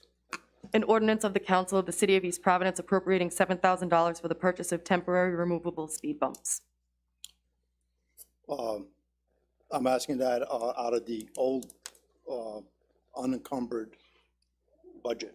That's still $6,541,000 and $5,440. I think it's time that we start Leah. exploring we speed advertise bumps, this one. We advertise this one. Are you saying budget or capital? capital. I'm asking to take out of the last year's unencumbered, out of that $6 million budget. I think it's time that we start exploring in speed bumps, Promenade Street. I honestly, I think we should have speed bumps on some of the side streets with elementary schools. I'm not saying, Pawtucket being that it's a state road, but we just need to start experimenting with these. Yeah. Yeah, I have no problem with this. I didn't think we were doing capital stuff tonight. This was the So, Old But- budget. This is from the Yeah, old budget. I have no problem supporting. I have no problem with this also, but I think from the 200,000, Councilman, that we put aside, we have roughly about 140,000. We So- could just take it right out of that, because I- that was part of the, Correct. I did ask Conversation. Dylan, correct. I did ask Dylan if that can come out of that, what's that line item called? Traffic calming? Signage and comment. Yeah. And this is what he drafted for me as far as, coming out of that. So And this is enough to cover, I priced out from Traffic Safety Solution, those removable, uninvasive, they don't create any damage to your road surface. Can remove them during I'm sorry, DPW director, we can remove them in the wintertime.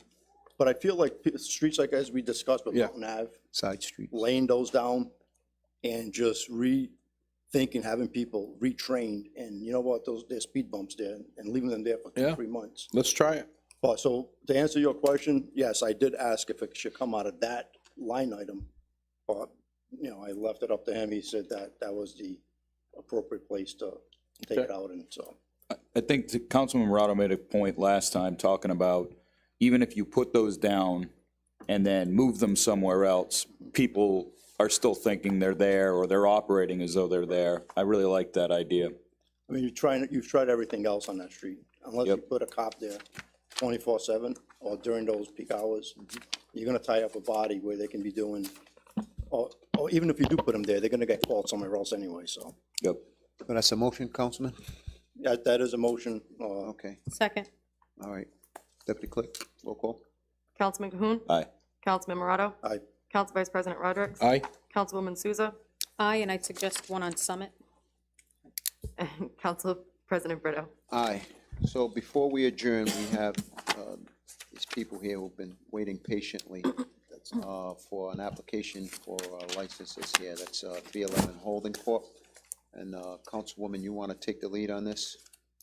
Do you want me to start with the pool table? Do you want me Well, let's start with the non-public? What do you want? licenses, non-public hearing for pool table, annual pool table Sunday transfer. Page 2. Page 2. So the next item will be licenses, non-public hearing, pool table, annual and Sunday. It's a transfer. The transfer is from the 311 Holding Corp. DBA Town Pub. The transfer is to Lorraine's Girl LLC, DBA Town Pub. The location is 311 Taunton Avenue in East Providence. So I want to thank the council for waiting for me to arrive. I do apologize to the applicants. I was working, and this is the time that I get out of work, so I felt it was still important to come and discuss this in front of the council and to the applicant who's applying for this license. So it is not in any way to block the license from occurring, the transfer.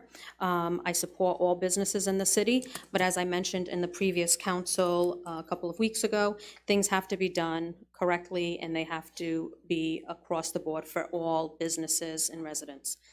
That being said, I just want the applicant, who is are you here, Lorraine? Do you mind stepping up, please? Thank you.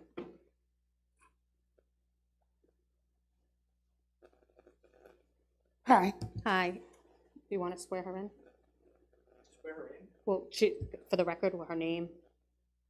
No, you don't want to do any of that? Can you state your, we haven't, yeah, we haven't. Well, Can you okay. state your name and Well, address there for the is a public record? hearing coming too, Yep. so.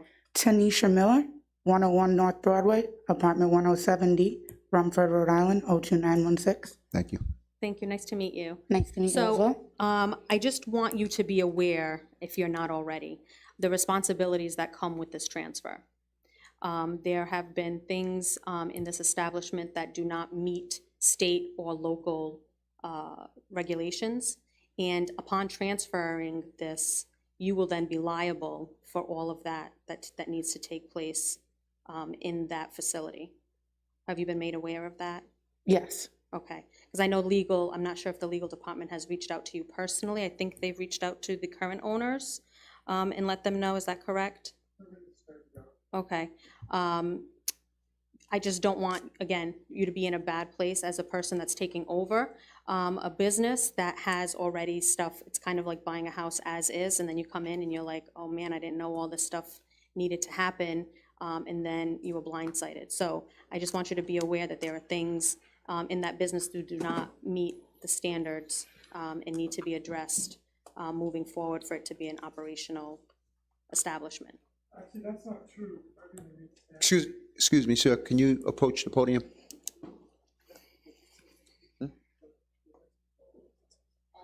This is, Excuse me. oh, this, oh, we're on a okay, pool. all right, Yeah, we're on pool, all right. I'm sorry. I think you're referring to the liquor, right? Mm-hmm, yeah, yeah. Okay, so this is the. But this the- all gets transferred with the business, like, you know what I mean? Yeah.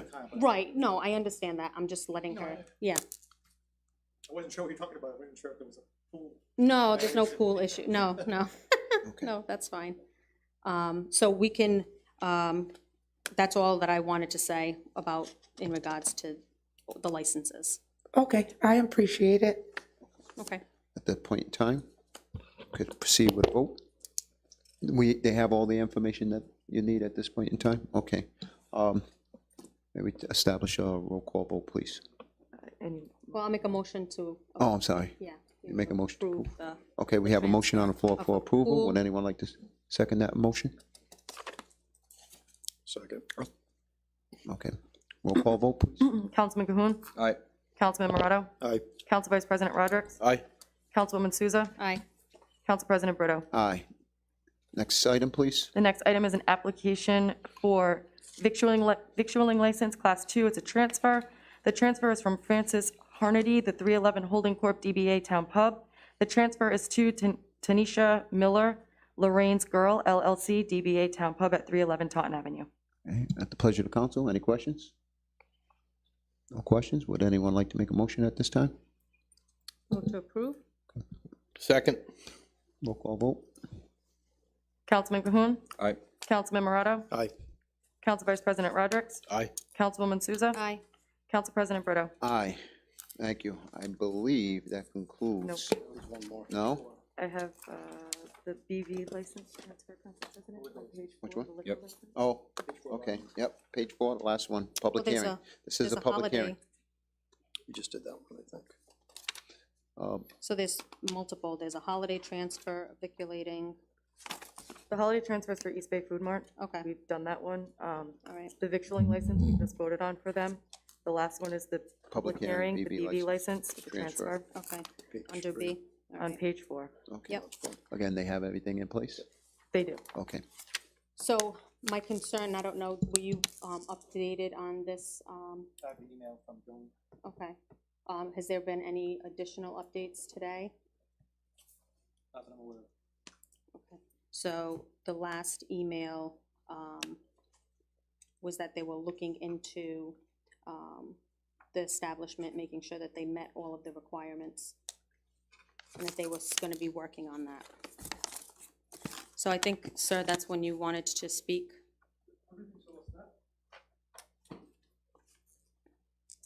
Apparently somebody complained about the lack of food that I had, which we rectified, went back to the old ways of taking pre-purchased food and heating it in the microwave, which was fine by all accounts. Everything's all set. So you are correct, there were multiple complaints that were brought. There was one complaint, with all due respect. I had multiple complaints. Oh, I'm sorry. So I don't know who reached out to you and complained, but I had multiple complaints, and that's what kind of sparked this conversation with the law department. So multiple establishments that hold the same license as you, who've had to go through a process of making sure that their establishment had a kitchen and met the criterias to have the BV license, were quite upset when they saw that there was a license transfer, which it isn't the license transfer they were upset about. It was more so the not complying with what the regulations were for the state and local. And With all due respect, for 48 years we've been there, never had a problem. I don't know why that's got brought up now. Maybe it should have been addressed a long time ago. Well, If that Board of was- Health passed this every year, never had a problem. The what? The Board of Health came in every year, we never had a problem until last week. So when I looked at what the state required, and again, I'm not sure if this is the right place or time for this discussion, but unless the solicitor suggests otherwise, I'll just continue. For a Class B tavern viculating license, it states that there should be a kitchen well occupied and proper equipment in use to provide their clientele with food, and that there should be a menu that should also be provided for food to be bought. And we know that in COVID, there were issues with people being open, bars especially, because they needed to have some type of food available. And it has been said that your establishment does not. I know that you have said that you're going back to old ways, which I believe was doing takeout with Saks Pizza, No. was something that I had, And how would you believe that to be so? well, that was the email that I received Oh, from okay. the city solicitor. Was that not something that was mentioned? Well, people can bring in food from outside if they want to, but we've always sold stuffies and sandwiches and pizza strips, and we went back to doing that. And like I said, up until today, Board of Health has never had a problem. And you can take the owners that have been here for 40 years, to 47 years before me, with the same setup. We had a menu on the wall, that was it. Has that menu always been there? When I redid it, I might have taken it, I definitely took it down when I repainted the place. Give me 1 second, because there is, So is there an issue with the transfer of license or an issue with the current license? no, there's no issue with the transfer of license other than allowing, I wanted to make sure that the person that was being transferred the license to was well aware of the conditions of the state statute and city ordinance before purchasing or getting into the business and knowing that Would you they like were, her back up there? and knowing that what was, what she had in store for her if there were any issues. So I just didn't want her to be naive and not understand that there are certain regulations that need to be adhered to and that they potentially were not being met at the time of the transfer. Okay, they're being met. That was my concern for a new business owner potentially taking over that establishment. And that people are aware that everybody has to follow the same regulations. So if one establishment has to have a functioning operating kitchen that is approved by fire, inspected by the health department, that all of them are under the same standard and that nobody is treated different regardless of the years that they've been in the community, servicing the community. Well, I can tell you the Board of Health never said anything to me, and I haven't heard anything about it until speaking to you. And you. There was a line here that I just lost.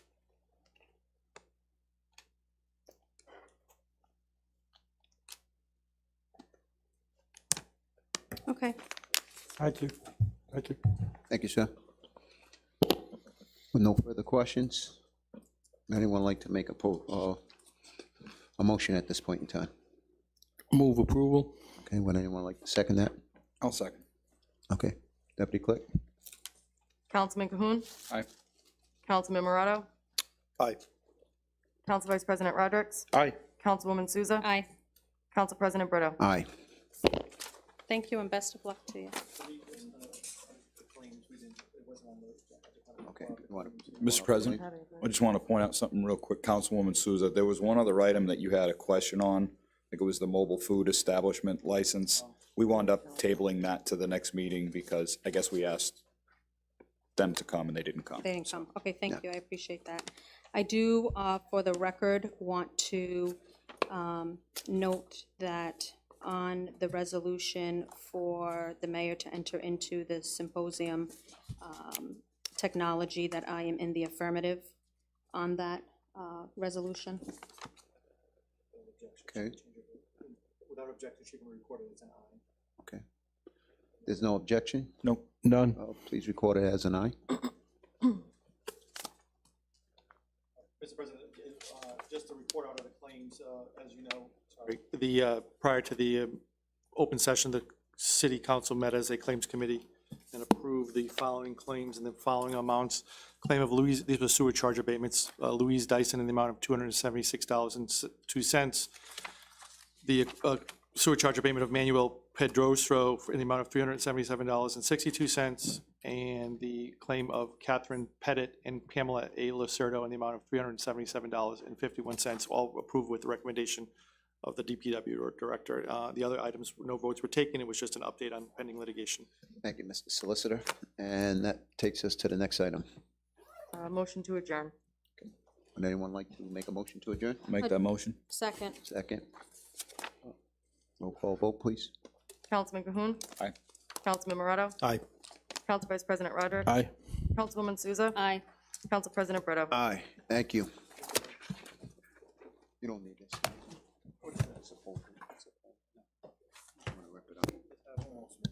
Do we have, while he's here, do we have an ordinance for him to sign? Oh, yeah.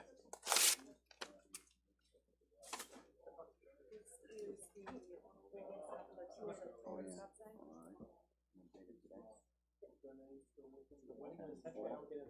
Congratulations. Aye.